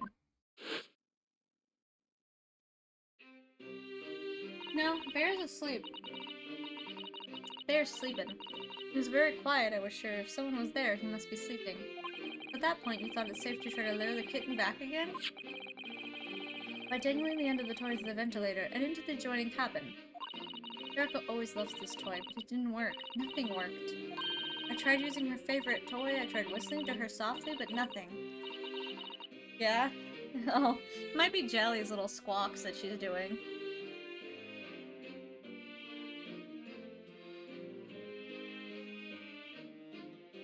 He's sleeping upside down. No! I'm gonna record him making his noises, because the way he meows is not like most cats. But he's very talkative.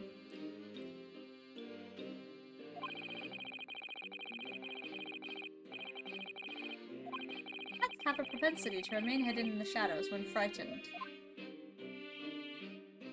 Yes, so there was nothing else I could do. I just had to wait until she had calmed down. But then...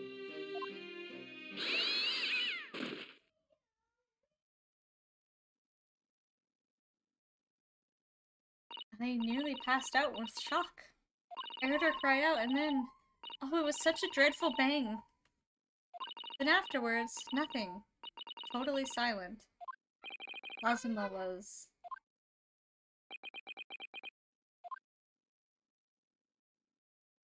From the appearance of the brown mark on the floor, seems likely what you heard was the victim stepping on the glass bell and tripping up. Yes, this burr is a large vessel, but even she could pitch and roll violently without warning. Mr. Osagi was already off balance as a result of the quick bolting when the kitten got under his feet. A combination of fortunate factors could easily have caused him to fall over.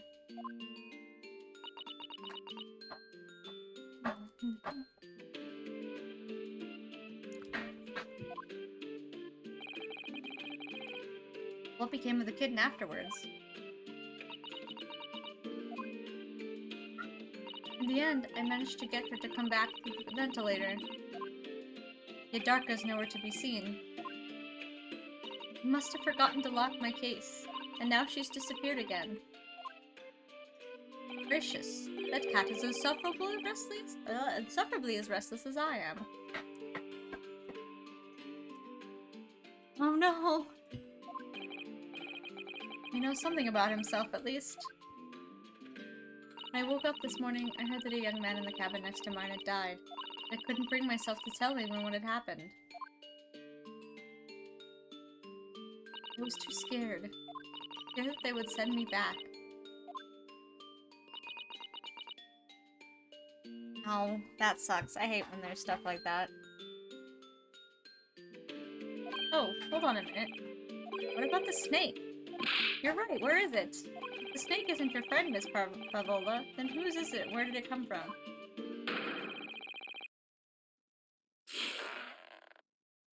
See, look at him petting the snake. Oh, yeah, I hate when they did that. What on earth is such a dangerous creature doing aboard this ship? Oh, I didn't say?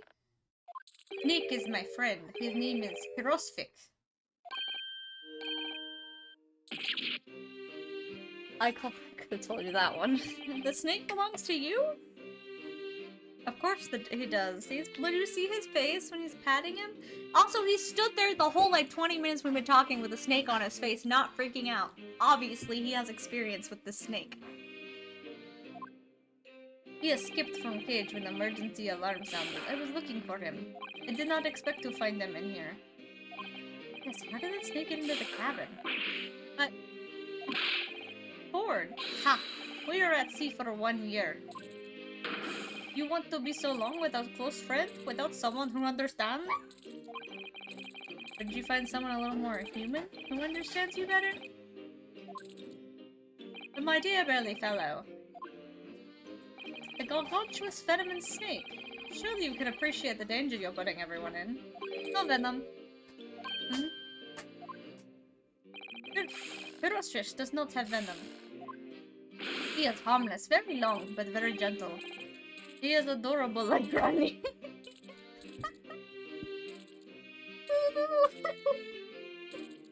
Oh, he is adorable like Granny.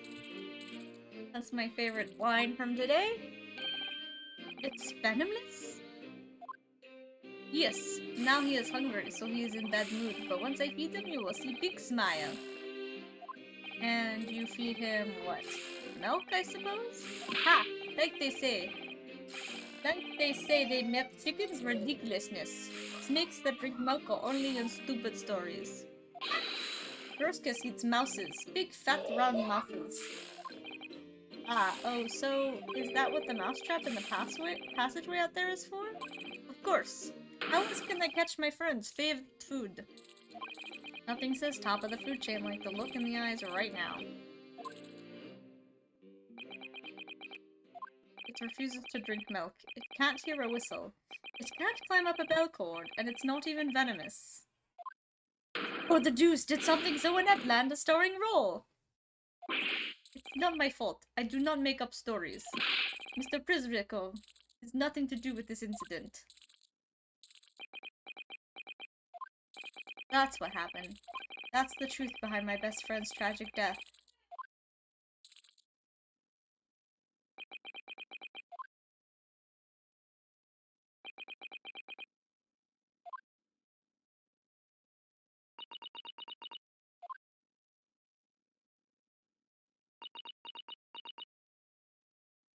Pavlova, I understand the difficult situation you found yourself in, and I do sympathize. But please remember this. A young man lost his life. If you're going to attempt to cover up your guilt with lies, then... No matter what the circumstances, I cannot forgive you. But what are you talking about, Miss Mikatoba? What lies? Miss Pavlova just confessed everything. It was just a series of unfortunate events. An accident.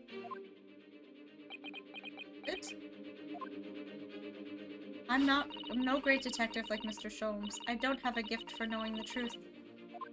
But even I can see that was not the truth.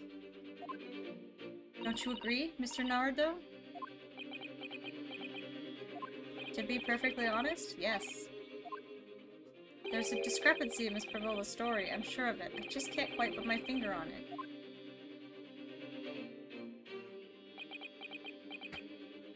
I confess, I was intending to let Scotland Yard deal with any outstanding issues on the matter. Oh. No more yelling, Jelly! I'm only present here for a very specific reason. The truth is, you, Mr. Naruto, are simply a distraction. A distraction? I do hope you've not been finding your shackles too uncomfortable.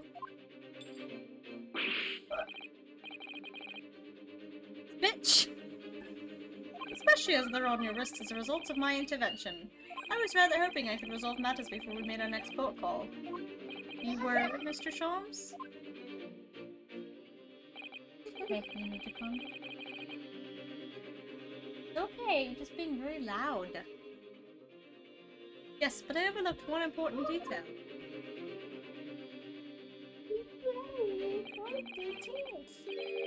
The deceased young man was a very close companion of yours, was he not? Yes. Azumon was my closest friend. I owe him my freedom, even.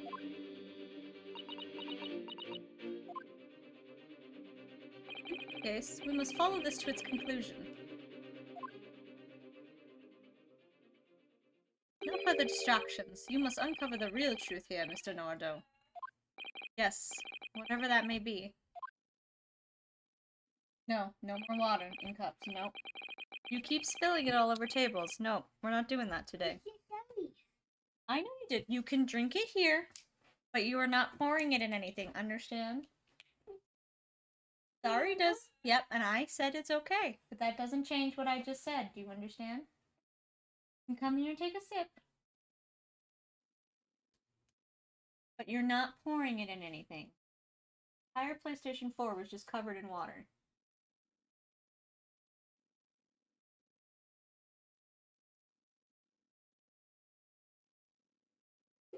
Keeping the water out here with Mom.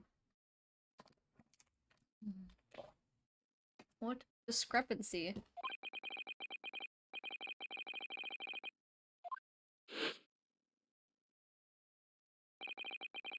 Think about how you really died, and how about how that scene in your cabin really came. I was about to say, he wrote on the floor in Russian. It doesn't seem like he just tripped. Alright, I'll see what I can do. Excellent. Thank you, Mr. Naruto. So then, shall we begin? Yes. What we should ponder first is the victim who lost his life in a cabin that was bolted shut from the inside. Was this truly an unfortunate accident, or was it in fact no accident at all? This is what we must establish in the first instance. We've already established it, haven't we? The man tripped over a kid, but he wouldn't have written on the floor! It doesn't make sense. And the way he's laying, if he had tripped and hit his neck, he wouldn't be laying on his stomach. Hold it! Oh, here we go. Wait, let's just take a step back. It doesn't make sense if that's really what happened, does it? I'm going to have to ask you to spell it out for me, I'm afraid. It's starting to take shape now. The clear contradiction between the facts in Miss Pablo's story here. The evidence is right there in Kazuma's cabin. It's undeniable. His death couldn't possibly have been a mere accident. Really? Let us show a hand, Mr. Naruto. Time to present the evidence.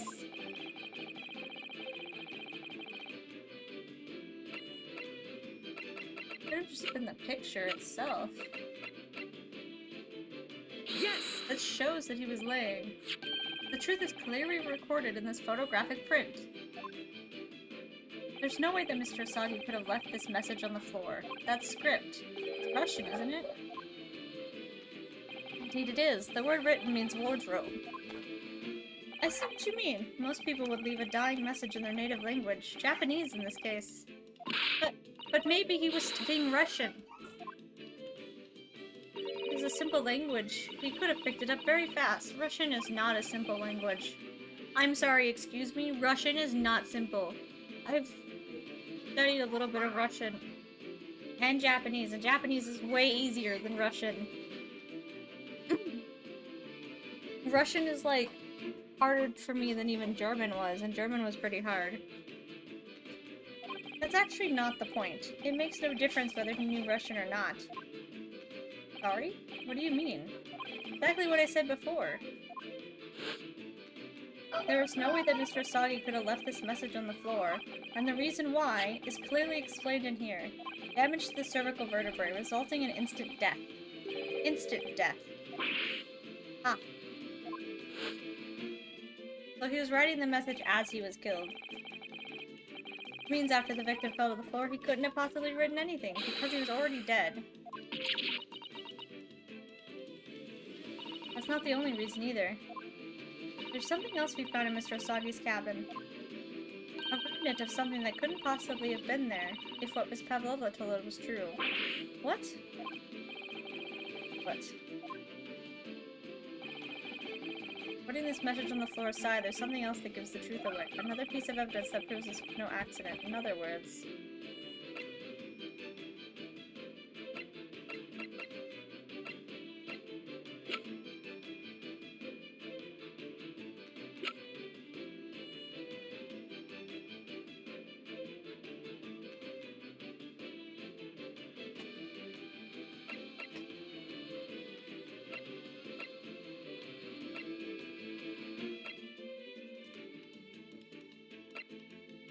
I guess I want to say this.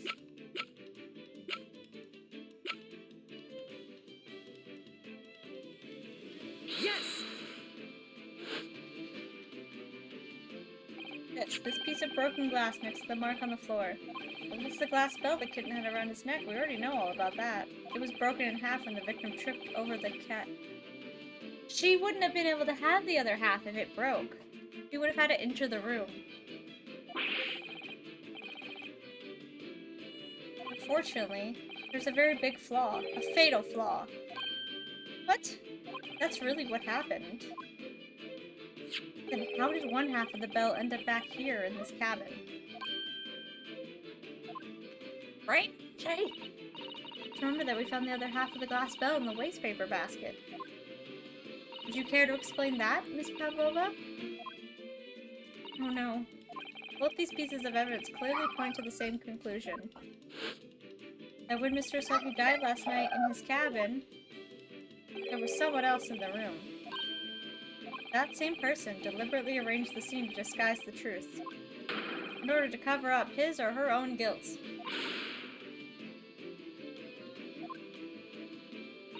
Yes, there was someone else present in Mr. Asagi's. Hold it! Look, Someone else was there? Duh, of course we know this. What are you talking about? Bulkhead was bolted shut from inside. There was no way in or out. Oh yes, except when the boat moves, it bolts the door. The door was probably open until the boat moved. And the only other person in the cabin when young student died was you. Yes! It's true. I was in the cabin when it happened. You were shot inside the cabin wardrobe, to be precise about the details. But I don't know Russian. There's no way I would have left that message.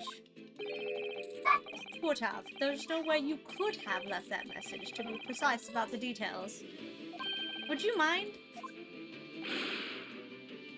Forgive me, my dear fellow. As I was saying,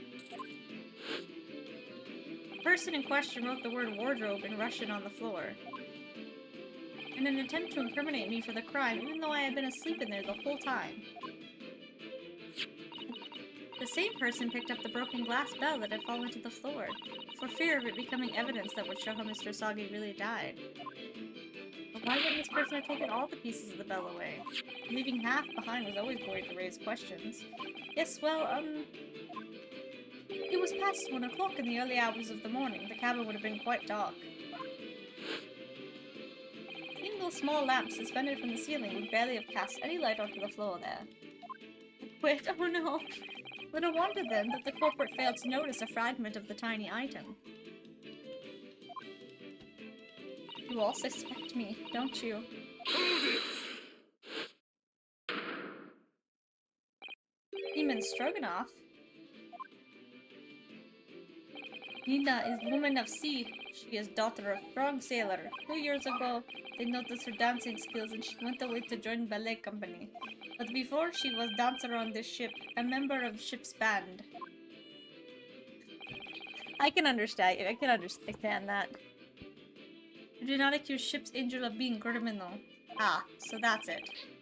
You say that when young student died, Nina was there in his cabin.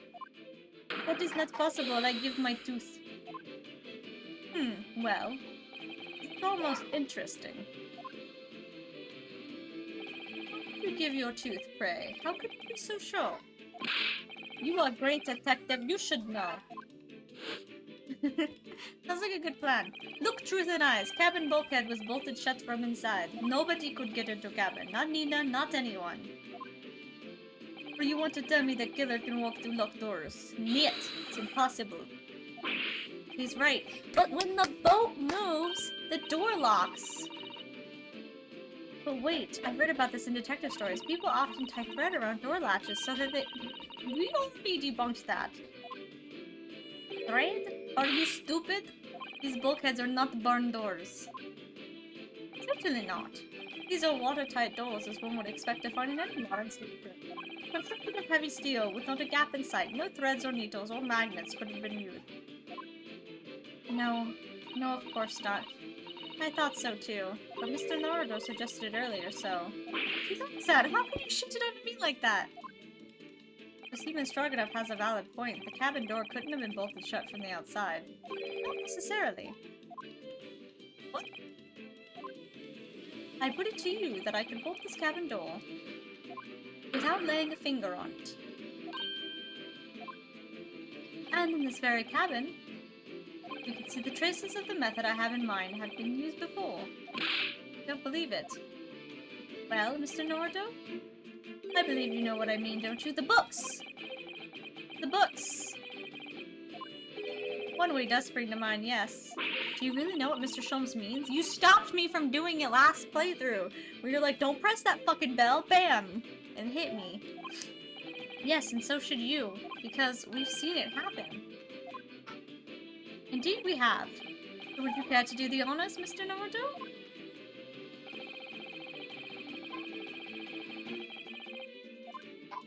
It'd be these. Yes! Look at the bookcase there. See how all the books and things on it have toppled over? That must have happened when the ship made its emergency stop before. Yes, that's right. It's a very powerful vessel after all. When the engines are thrown into reverse, a violent jolt goes across the entire ship. Any small objects that aren't fastened down are bound to fall over. I believe Yes, it's what's known as the Force of Inertia, acting on the objects. Is there nothing Susato-san doesn't know? Or that isn't in her book, at least. Well, whatever it's called, the same force that pushed over those books in the bookcase also made something else in this cabin move. The bolts on the cabin door. Ah! It was very obvious just after the emergency stop that the ship made earlier. We had come into this cabin not long before and we hadn't bolted the door. Then...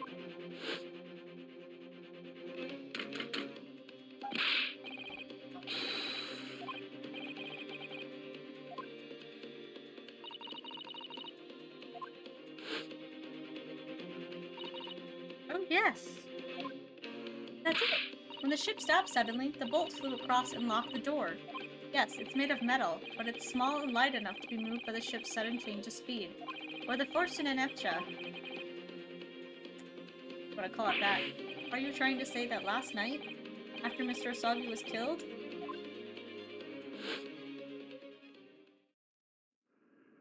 That would make sense because everything was put in a neat place, and then we found it all over the floor.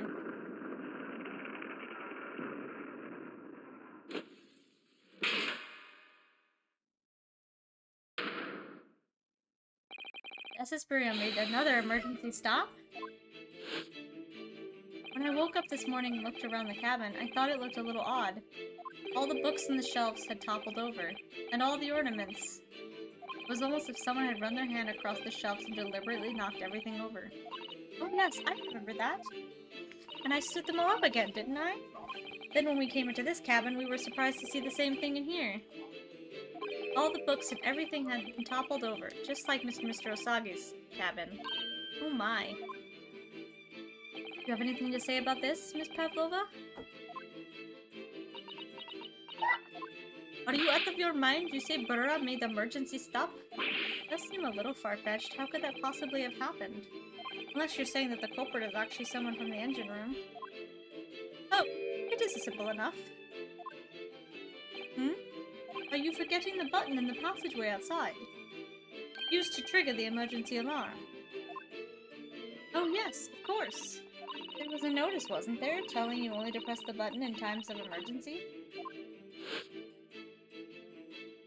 On dark nights when the fog is dense, the captain cannot afford to rely on the eyes of his lookout alone, hence the placement of a number of buttons around the vessel to allow any crewman to raise the alarm. Sort of button. One is almost compelled to press to satisfy one's curiosity. Wait. It was you? When the button is pressed, two things happen in the interest of safety. The emergency alarm bell rings and the vessel comes to a complete stop. As indeed it did a little earlier today. He was testing the theory by pressing the button. Mr. Holmes, surely it wasn't you who... As I always say, a button has but one purpose in life. To be pressed, whatever the occasion. Sounds almost proud of himself. How dare you mess with ship? I report you to Captain. You are in much trouble now. Now, I'm sure all that can wait until later. Oh no! Let us not overlook the fact that we now have learnt a valuable lesson. When the vessel makes an emergency stop, the bolts on the cabin door slide closed. Oh, jeez. That sounds stressful. So now we must consider. Yes, it all comes down to one thing now. Last night, after what happened to Mr. Sagi, did the ship make an emergency stop or did it not? You are idiots. Beria is a huge ship with many passengers. If we make an emergency stop, even in the middle of night, there would be chaos everywhere. Your faults, Mr. Nordo. That everyone was drugged. Holmes had a headache. Susato had a headache. I had a headache. Bosanaga has a headache and they all feel drowsy. And if they all ate the chicken, they're all drugged.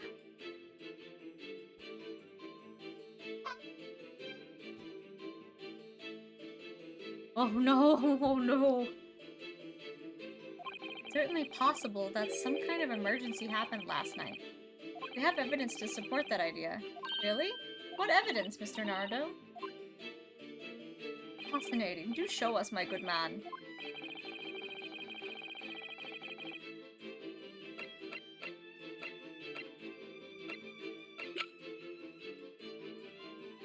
Yes! Human Stroganoff. It's your duty to patrol the first-class area of the ship. Isn't that right? Da, that is correct. Why?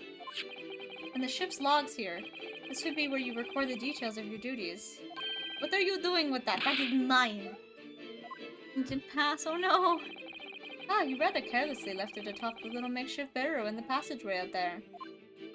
But as responsible passengers, we took it into our care with a mind to return it to you later. Oh, I'm glad your computer isn't dead. Jumpy. I left it there on purpose. That is where I put it always. The point is, looking at what you usually record, it's clear that under normal circumstances you write the phrase, nothing to report every 30 minutes.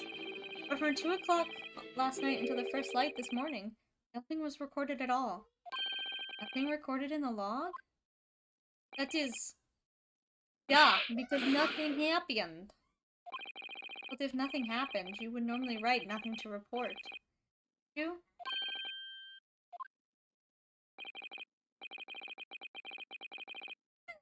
Indeed so, which tells us that shortly after 2 a.m., something happened, here aboard the SS Burra. We all passed out from drugged food. Something sufficiently significant to make you forget to fill in the ship's log, in fact. Are you suggesting the ships really did make an emergency stop in the middle of the night? Stop talking rubbish! If I'm perfectly honest, I find that a little hard to believe myself. Oh, why? Well, because if something as major as an emergency stop really had happened, surely all of us would have noticed.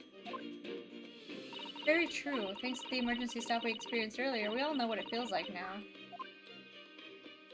The ship lurched so violently, and all the alarm bell was so loud. I can't imagine that anyone would sleep through that, unless you were drugged. Well, no, that's a good point. What of throbbing? What do you mean? The way he said that, what of the throbbing? You gonna clarify what the fuck you're talking- I know what you're talking about. You're talking about the headaches. But are you gonna fucking clarify? Because if you just say the throbbing, that doesn't sound like what you mean. Your head, man. The throbbing of your head since this morning. We have all suffered with it. Oh, yes. I have a headache, you're right. In fact, I haven't been feeling myself since I woke up today. Nor have I. My head has been feeling heavy ever since dawn. Chad! He means this one, but it sounds like he's talking about the other one. Yes, you've all been afflicted, haven't you? Just as I expected. He's right, my head's been throbbing today too. And since eating dinner yesterday evening, everything has felt sort of hazy. I can't really remember anything that happened after I climbed back inside the wardrobe.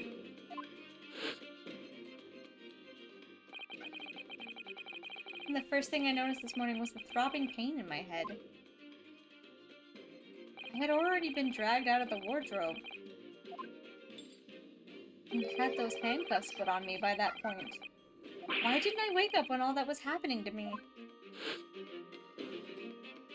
Tell me, Mr. Naruto. You boarded this vessel as a stowaway, didn't you? Oh, well, yes. Sorry.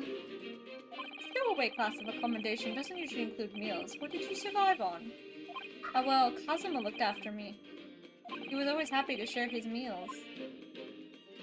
You enjoyed some of the whole roast chicken dish that was served yesterday evening, I take it. Yes, in fact, I had all of that. Kazuma wasn't fond of chicken. Oh, really? So the victim didn't eat any of the chicken at all? That's right. He didn't touch it. Is that relevant? Yes! You all were drugged. My dear fellow. Does that not strike you? It strikes her. It struck her hard. You mean to say There was something wrong with the chicken? I do. Oh, really? Is that really true? The meal prepared for passengers last night has been tampered with. Tampered with by the addition of a sulfuric designed to induce a very deep slumber in those who consumed it. A sleeping drug? You mean whoever did this laced every meal with a sleeping drug so no one would notice the ship's emergency stop? Oh, good job, Jumpy! Mr. Naruto, of course that's not what Mr. Holmes means. What a far-fetched idea! Precisely. Lacing every meal of every passenger on board with a sulfuric drug would certainly be impossible. Unless, that is, every single member of the crew was a conspirator. Well, seaman?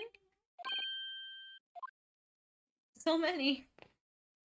I'm sorry to say that any more deception in this matter will get you nowhere. If you refuse to talk, there would have to be an inquiry made through the shipping company, of course. And were that to happen, every member of the crew, and the captain himself, would be hauled over the coals. Aiding and abetting a renegade.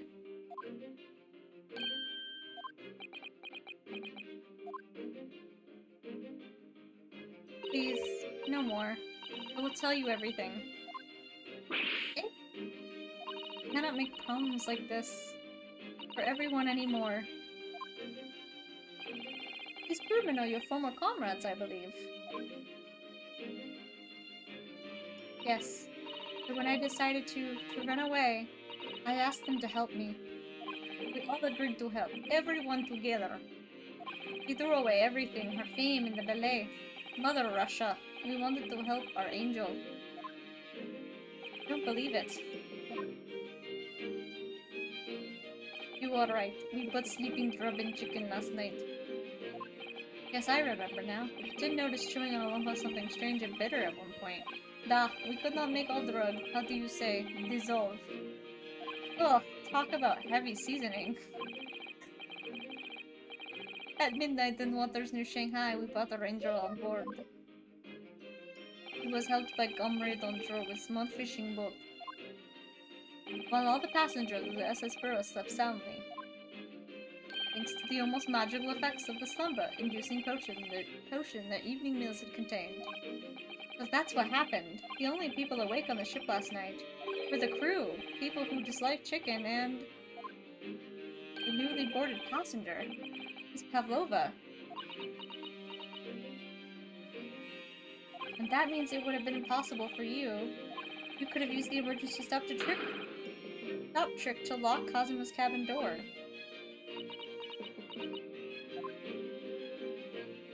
How does that make sense? Surely every cabin door would have ended up locked in that case, and there would have been complete chaos. No, I wouldn't say so. What? Of course. Just like us, all the other passengers would have eaten their evening meal of chicken in their cabins, after which they would have been overwhelmed by tiredness because of the sleeping drug. What? And accordingly, all passengers were already in their cabins for the night.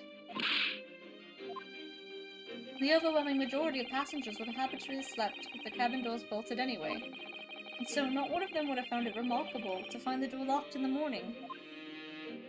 In summary, in order to fasten the bolts of a single cabin door on the ship, the culprit brought the entire vessel to an emergency stop in the early hours of the morning.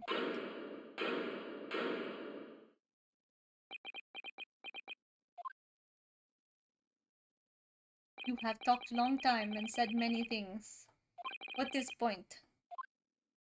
The point is what I said earlier. There was somebody else present on the scene when the victim lost his life last night. Someone who left a message in Russian on the floor in an attempt to incriminate another. Someone who tried desperately to hide the broken fragments of glass that would reveal the culprit's identity. And someone who abused the ship's emergency stop procedure in order to lock a door. All told, a busy night. But... I don't know about any of this. I'm just a little girl. I like to speak with your long English words and explain your clever ideas. I am sailor, and sailors don't listen to long, boring stories. We don't believe. Sailors like me, we trust only what we see with our eyes. A laudable trait. What? I am quite of the same disposition, my good man. Observation to me is everything. The Naruto. Yes? Do you hear it? That accusatory cry of guilt on the wind. Accusatory cry of guilt. Sorry, you lost me. Group of involvement, man. But you can't hear such a call with your ears. No. You must hear it with your eyes, for observation is the basis of all deduction. What are you talking about? I believe the time has come. For one final logic and reasoning aspect. Oh, God, Jesus. Holmes, please don't do this to me. Oh, okay, we're doing it together? That's less annoying.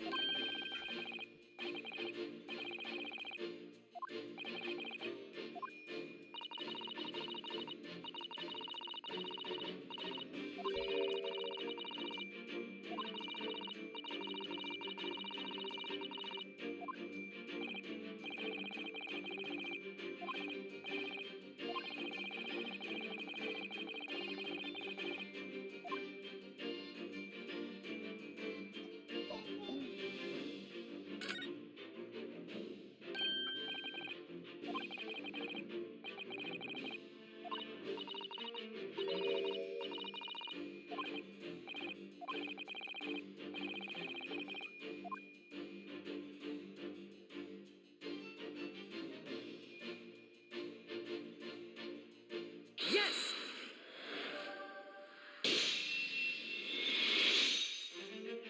Human Stroganoff.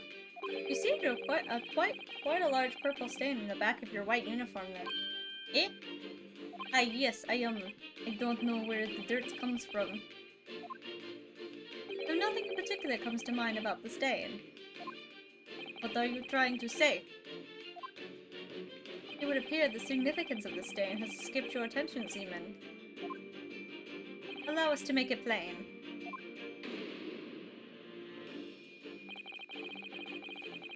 Yes, it is. And I think it made this clear. It's the ink.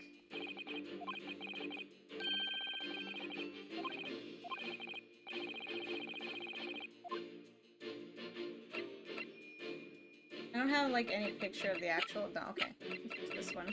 Yes!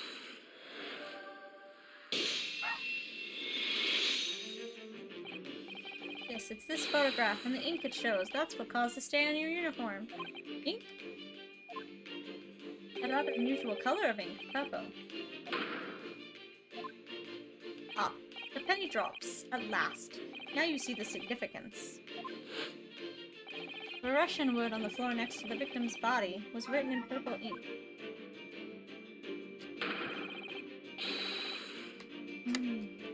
And the stain on the back of your uniform is ink of exactly the same color.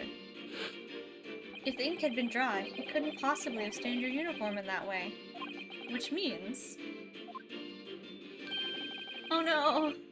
It must have been present in the cabin, in the moments immediately after the ink was spilt. Alright, yes. It was me. I did it. Everything. I arranged everything in dead student's cabin to make it look like Wardrobe Man did it. And I pressed button to make Buraya do emergency stop and both cabin doors shut. I did everything so no one would suspect our angel.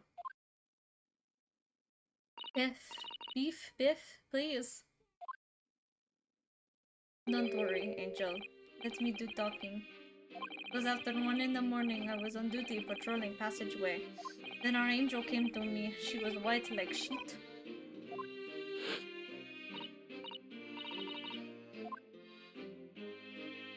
I went with her. The door to cabin number 1 was open. When I looked inside, I saw student boy on floor. What happened here?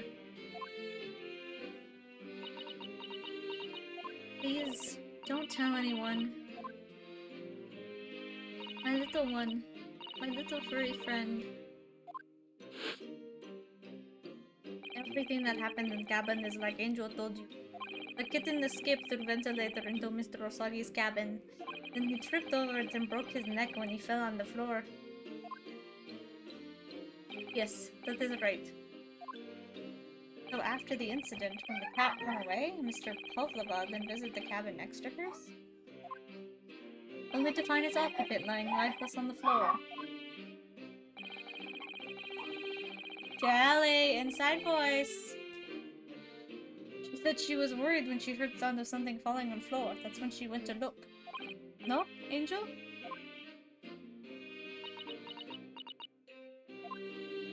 The door was not locked.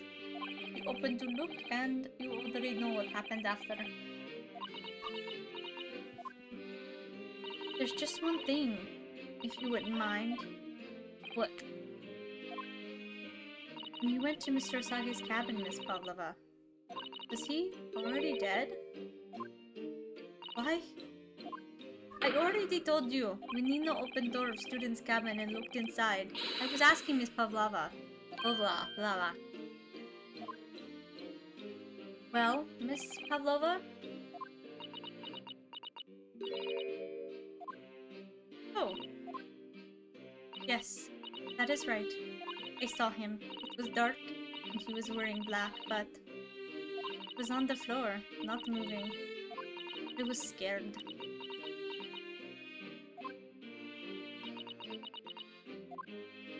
I understand, and I believe you. Don't believe that he tripped and fell over a cat and died.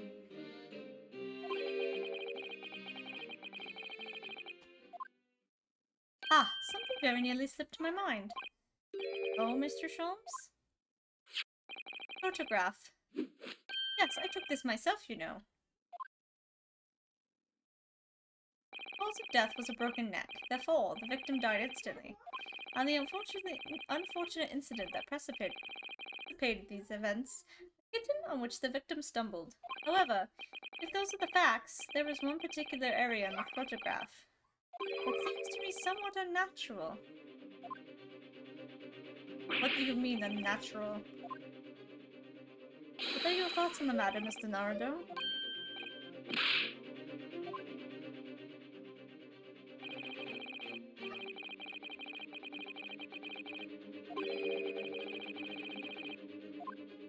His actual neck? He really a neck? Yes! It must be here, surely. Allow me to offer you a piece of advice regarding the pursuit detection, my dear fellow. You're not in a crucial point. It could be helpful to keep your eyes open. Wasn't there. Thank you for talking shit to me.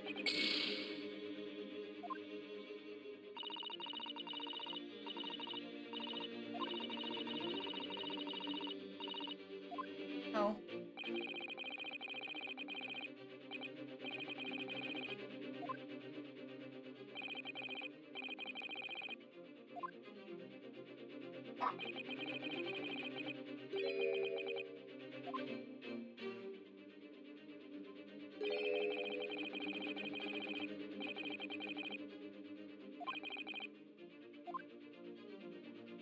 Which hand? I guess the hand. I just thought it would be his neck. Yes! Oh my god. Okay, game, you're gonna have to tell me what the fuck it is, because I don't know. Clearly.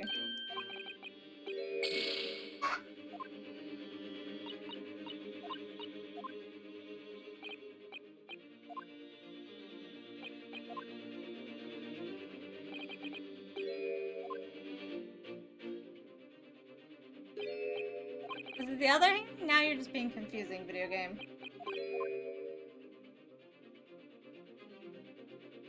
Yes! Okay, there we go. And this fist just doesn't seem quite right. None of it seems quite right if he fell. Just throws everything off my desk. The exact same thought occurred to me. In a fall, one's instinct is to open the palms flat. Yet here we see the victim with his left hand tightly balled into a fist. Almost, you might say. As though he were gripping something. What do you mean? Simply that I took the liberty of investigating the victim's fist a short while ago, and you couldn't have just led with that yourself? And what, pray, do you imagine I found there, my dear fellow? Mr. Holmes? Show us, please! Why, of course, my dear madam. What would I keep you in suspense? This is what I found. Oh, a crescent moon with a little gemstone in the middle. Yes, you're right. Crescent moon. It's very pretty, but what does it tell us? It tells us that she murdered him. It tells us nothing, except she's wearing one. Not so sure. The crescent moon looks familiar somehow. I'm sure I've seen it somewhere before. Observation, Mr. Naruto. That is the key.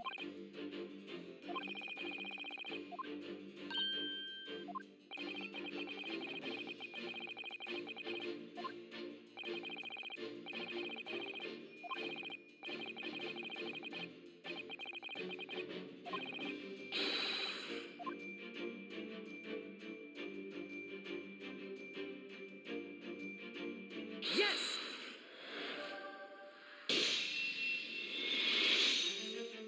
Pavlova, on your ear there. I see you have a crescent moon as well. What? And on your other ear, there seems to be a crescent moon missing. Little link holding it must have broken, I suppose. Now, the missing crescent moon was found in the victim's clenched fist. There is only one logical conclusion. Wouldn't you agree, Mr. Naruto? Yes. Pavlova, Kurosagi must have grasped the crescent moon and pulled it from your ear. Perhaps just moments before he fell to the floor. In other words, last night in Mr. Osagi's cabin, you witnessed the moment when the victim fell with your own eyes. In fact, you were quite literally at arm's length from him. But then the question is, why did Mr. Osagi do that? Why did he pull your earring from your ear and hold it in his clenched fist during his final moments? Ouch. Angel? Yeah, I mean, I guess if you look at the clips, I don't actually think they're real earrings. But yeah, it would still hurt. No one can protect you now. Please, Miss Pavlova, tell us the truth. Last night, what did you do to Kazuma? Oh, Jesus Christ.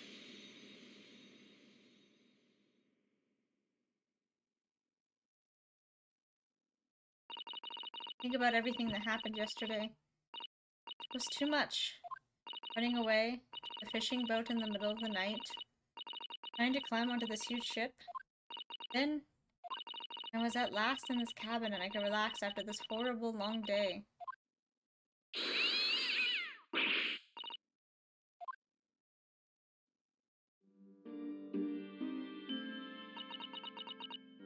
Couldn't believe it when she disappeared through the ventilator.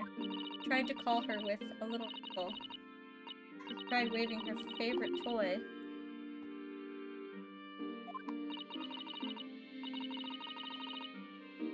Nothing worked. Darko wouldn't come back.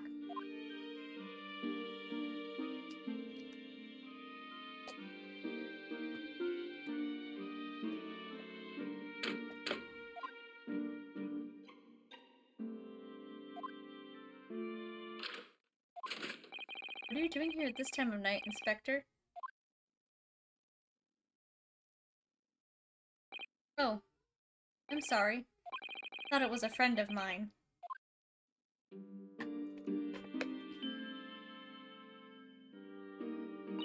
The young man from your country, he was very polite and kind.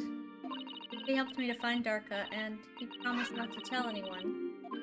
But then, when I had my friend in my arms again, I was going to leave this man's cabin. Just a moment. Sorry, but Oh, yes? I'm sure I know your face. I've seen you somewhere before. Ah! Ah, of course! You're Nikolina Pavlova, aren't you? The Russian ballerina? No, I don't know that name. My heart nearly stopped when he said that.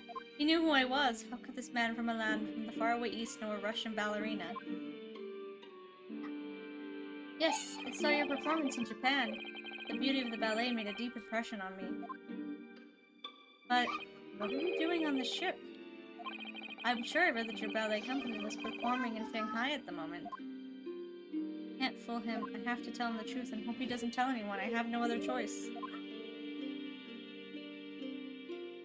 I see. You've run away. Please, please keep my secret. Don't tell anyone. Give me a moment. I could use another opinion here.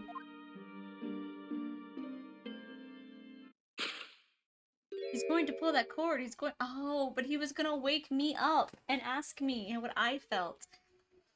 He wasn't going to tell the captain.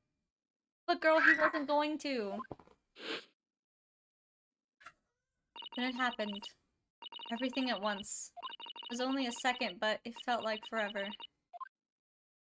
Wait, I shouted, and then Dark jumped out of my arms and down to the young man's feet.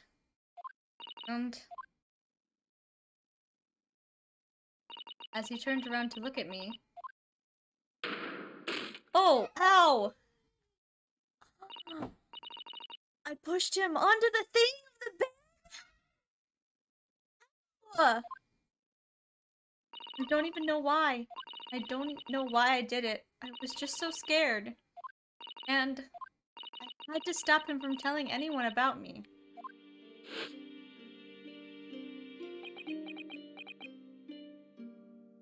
That's when you went to fetch help? From Seaman Stroganoff, who was on duty out in the passageway. I'd heard Nina cry out and the thud on the floor, so I ran to her. She was standing at cabin door shaking like leaf. She looked at me and said, "Help me, Biff. If they find out, I will be— Please. I have nowhere to go." So you decided to help. You decided to help, and that's when you arranged things at Cosmo's cabin to make it look like I did it. That no one would suspect the passenger in the cabin next door? Yes, I went into cabin and I looked around to make sure there was nothing to show Nina was there. And then I found Stowaway in the wardrobe, still sleeping. Right. That's when he found me. He worked out a plan to lay the blame on the Stowaway. I closed wardrobe doors and put back strange paper signs. Luckily for me, that's the only reason Susato-san started to believe me when I said I was innocent. I dragged young man's body to a good place and used ink that was spilling to right on the floor. I put so that the person who found him would look inside wardrobe and find Stowaway. Tell me, what did the glass bell? It was by my feet, so I picked it up. I see. It was dark in the cabin. I didn't notice the other half. Then Angel went back to her cabin, and I finished job by pressing the emergency alarm button in the passageway. Yes. Accordingly, the SS Bureau did indeed come to an emergency halt a little after 2 a.m., thus enticing the bolts on the cabin door to slide shut, creating the locked room mystery.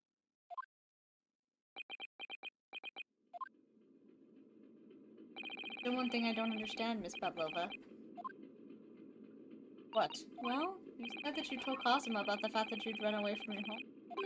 That's because you were worried he was going to tell the captain that you pushed him. Isn't that right? But even if he had pulled the bell cord and called for the captain of the ship, aren't you friends with every member of the crew? Why would that have been a problem? It was what he said first that made me scared. What he said first?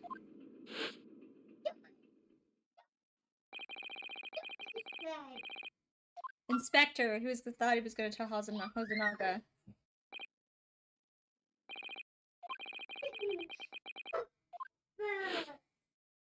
He said an inspector was his friend. Oh, yes, meaning me. He was supposed to be acting as his bodyguard. You drink a sip. Leave it in this room. Understand?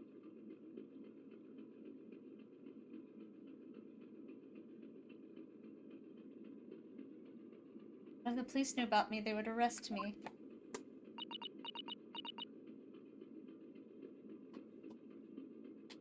No? Ninja tricks taking it into the room. Okay. So before he could pull the bell cord, May I stop you a moment, please, Miss Pavlova? It just doesn't seem to make sense. Oh my god, not again. I mean, was Mr. Sogi really going to pull the bell cord? I don't know. No, he's gonna open the cabinet for me. What do you think, Mr. Naruto? Well, I'm not Cosmos, so I can't know for certain. But he was a man of his word. He told you he wouldn't give your secret away, then he wouldn't have done. No, he was walking over to it. He was going to pull the cord. He was going to make them send me back. Well, Mr. Naruto?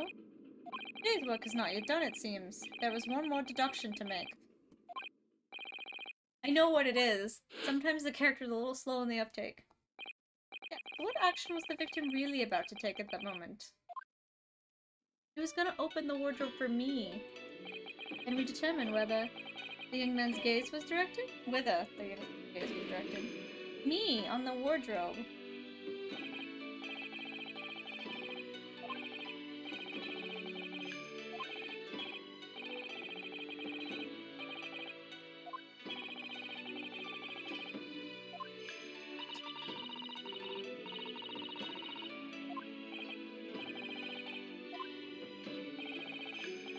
Yes, I'm ready.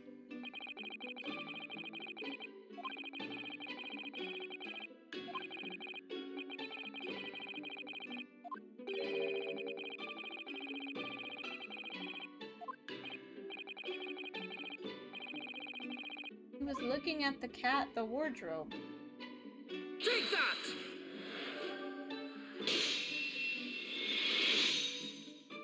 Considering everything that had happened last night, certainly it may have looked as though Cosmo was going to ring the bell cord.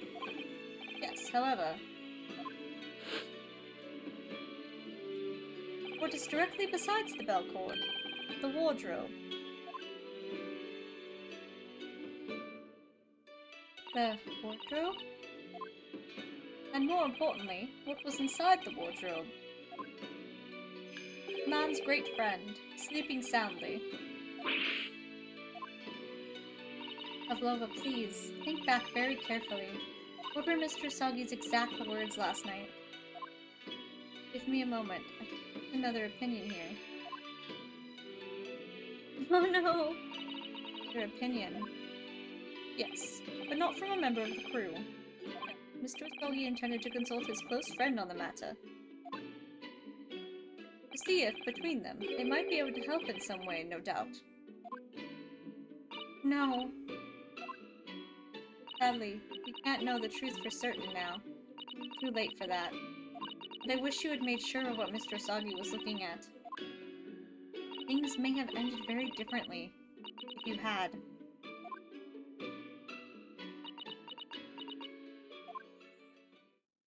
Pavlova? I want to thank you for finally admitting the truth. But unfortunately, the truth is, a man lost his life because of what you did. That will never change. I hope you'll never forget that. Sorry. Really. I'm so sorry. I feel so bad for her because she was so scared and she didn't do it out of malice. Not like fucking Swan Lady. What have I done?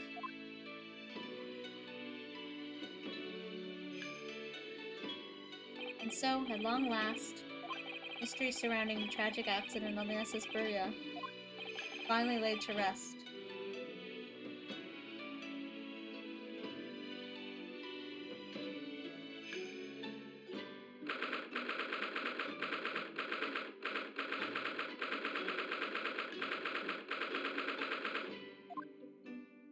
What will happen to Miss Pavlova now, then? If we reach Great Britain, she'll be handed over to the British police at Scotland Yard. What about the fact she ran away from Russia? Okay. Well, yeah, get some relax. Some relaxing. Shitty. What's her canon name? Night Ash. Apparently, the English detective can speak to the immigration office and sort all that out. Mr. Sholmes can do that? But she won't be going back to Russia then. No, don't think so. Even if she wanted to return in the future, I doubt she would be able to. She ran away, so now she's in exile for life. See. I'm sorry. Even Stroganoff? I wanted to help our angel no matter what, but I didn't think about you. About how you lost a good friend. I will go with Nina. I will give myself to British police. That's kind of you. Meantime, thank you for letting me go free again. Kazuma's death feels like such a waste. But... well, do what you can for Miss Pavlova, won't you? Ah. Well, I'm afraid you need to pack now. We're due to arrive in Hong Kong tomorrow. As much as it pains me, I'm going to have to hand you over to the consul to arrange your passage back to Japan. Yes, I did stow away after all. I couldn't really expect any different, but wait, couldn't you take Kazuma's place? So, you should get back to your cabin now.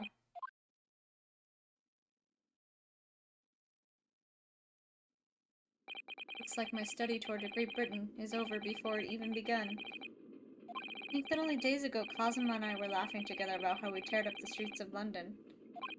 Seems like a distant memory now. Oh, that. Is it someone weeping?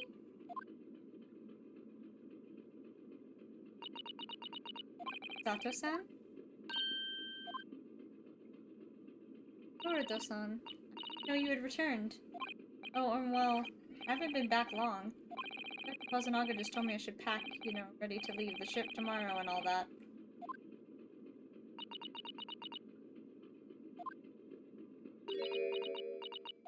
I still can't believe this has happened. I can't believe someone's life can be over just like that.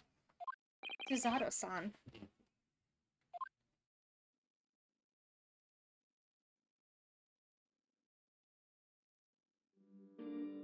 He had such grand ideas for this visit to Great Britain. So many dreams. Now they've been cruelly taken away, just as he has. I thought I could never forgive the person responsible. But now we know the truth. That it was just an accident. Just a silly series of mishaps. Too much, Naruto-san. It's just too much. Yes, I know. I wish there was something I could say. Hector? My duty was to see Asagi-san safely to Great Britain, but I failed. Caused his two closest friends great pain and suffering as a result. I've let everyone down. I will do anything to make up for my terrible mistake. Nobody blames you, Inspector. And I'm free again now, at least.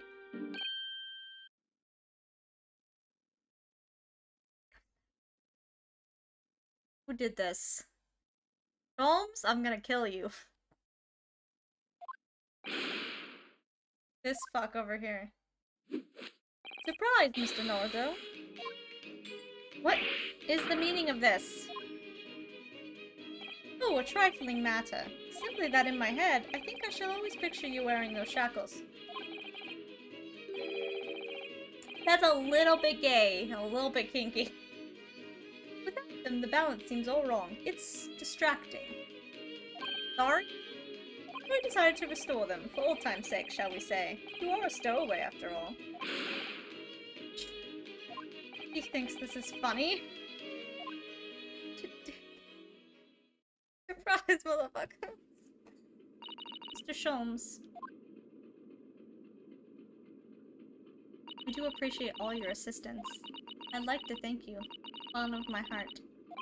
Not at all, not at all. And although it's a little late, may I offer my sincere condolences. The loss of your companion is truly heartrending. I hope that you will be able to fulfill some of his aspirations in his...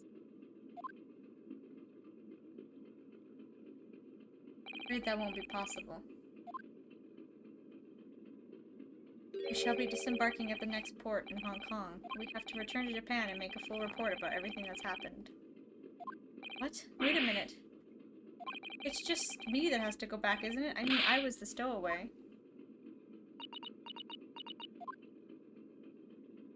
The terms of the study tour were negotiated by the Department of Justice in both Great Britain and Japan. It would be one lawyer and one assistant. Was to be. In the light of Mr. Sagi's unfortunate death, I'm afraid the study tour can no longer go ahead. Wait, I'm a lawyer!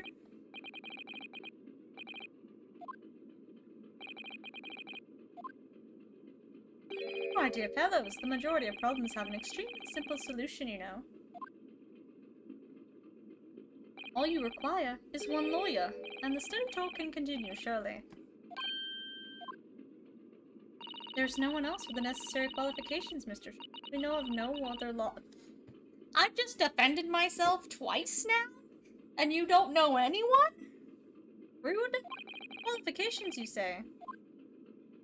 Any qualifications obtained in your own country will be of little value in Great Britain, I'm afraid. Oh, but anyway, the voyage to London still promises a good month of time.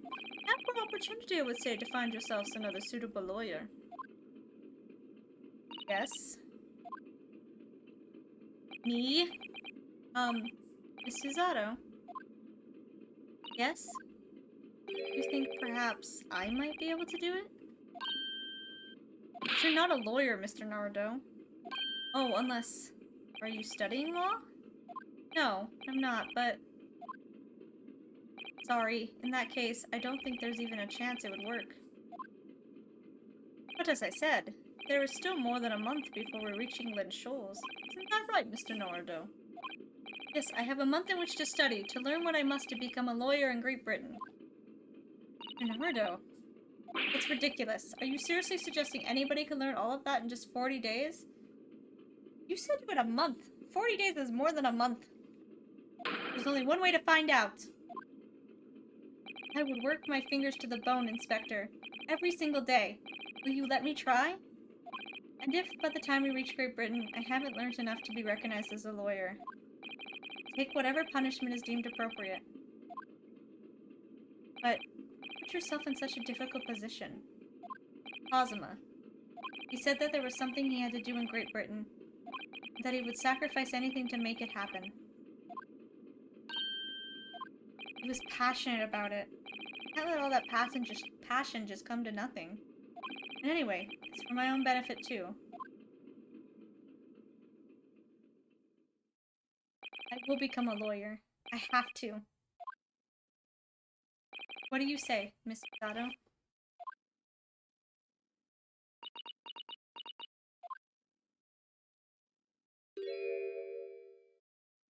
I think it's a wonderful idea.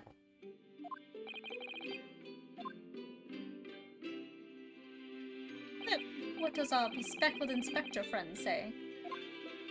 Are you serious? One lawyer and one assistant. The numbers are indisputable. No, it's madness. It's fascinating, wouldn't you agree? Fascinating. Duty and rules are the dull routine of existence that we all abhor. Give us interest, give us fascination. Speak for yourself. Besides, qualifications are no measure of a man. What matters is his character. And you've witnessed ample evidence of this man's exemplary character today with your own eyes. From the early hours of this morning until this very moment now, but contending with the passing of his close companion, and despite the accusations of guilt, this man has shown resourcefulness, intelligence, above all, courage. I defended myself twice. Come on, dude. Very well. I'll think of a clever way to word my report to the Department of Justice. Spectre! After all, I did just make a promise, didn't I? I said that I'd do anything at all to make up for my shortcomings here. Thank you, Inspector. You'll excuse me. I must pay a visit to the captain's quarters, I think. I need to discuss what to do next and how best to make my report.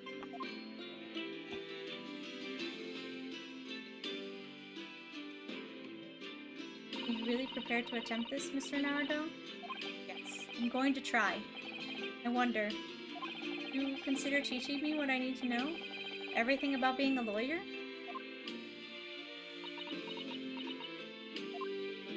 I would be delighted to help you. I am a judicial assistant after all. Thank you. And, Mr. Naruto, I'd like you to take charge of this. Giving me boyfriend's sword? No. What? Me? Are you sure? I'm sure it's what Kazuma-sama would have wanted. Its name is Karuma. It's a great sword. It's been in the Soggy clan for generations. Very well. I accept. I'll treasure it, always.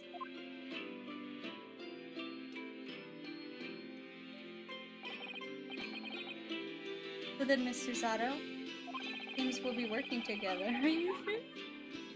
For some time to come yet. It will be an honor, Mr. Naruto. And for the next 40 days, I shan't grant you a single minute of freedom. We shall fill every spare moment with study. Yes, that's exactly what I need. But before we begin, I have an earnest favor to ask of you too. Goodness, what is it? Please throw me to the ground.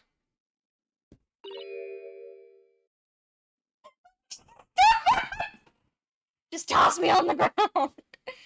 3 times. What? I should never have doubted you. You were Kazuma-sama's closest friend. Of course, you would never have done anything to hurt him. That should have been obvious to me from the start. But I allowed suspicion to get the better of me. No matter how upset I was feeling, it was completely unforgivable behavior. No, you were in shock. You just found out about me stowing away, and the cabin door was locked from the inside. No! I won't let you make excuses for me. Whatever the circumstances, I should never have thrown you. Not just once, but 5 times! Ah, the number keeps creeping up, doesn't it? Please, you must. Just take hold of me and throw me. Do it! Don't even think about it. No, I don't even know how. I've never thrown anyone in my life. Very wise, Mr. Naruto. It isn't a skill one acquires without considerable training. Oh, Mr. Holmes. I observed your throwing technique several times with great interest. I confess I was most impressed. Where did you see that? I presume that would be a form of Japanese wrestling. Oh, well, in a way. Not wrestling, but my own interpretation of an ancient jujitsu technique. Apparently it's called the Susato Takedown. It leaves your head swimming, believe me. How beguiling. You throw me, Holmes, and I'm gonna hurt you. Accomplished boxer. There he goes, dancing around again. Wonder if you'd be so kind to instruct me on the technique of your arresting throw. I'd be honored. And let us not dally. Demonstrate, my dear madam. Oh, of course. You don't touch me. No! Stop it! This girl just told me to throw her because she was sorry for throwing me, and then immediately she throws me again. As you can see, you throw from the abdomen. Oh yes. Arresting indeed. And that is what the term the Susato Takedown, is it? Actually, no. That was a Susato Squash.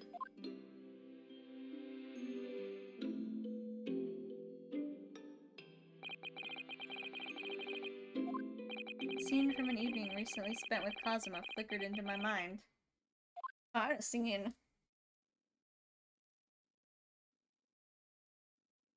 Aruma. That's right. The prized sword that's been passed down through generations of the Asagi clan. I can't believe you managed to get permission to bring it with you. I mean, taking a katana on a study tour is more than a little irregular, surely. A Japanese man's sword is his soul, Ryunosuke. I can't be parted from my katana. Kuruma guides me. I truly believe that. Though its name compels its wielder to slice evil in two, not that you would need much compelling.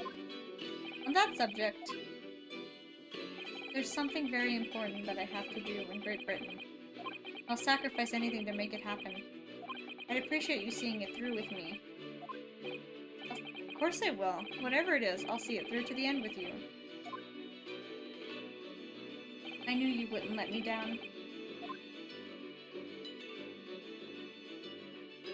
That important thing he had to do. I still don't know what that was. But I'm going to see the place for myself and work it out. In Great Britain's capital, London.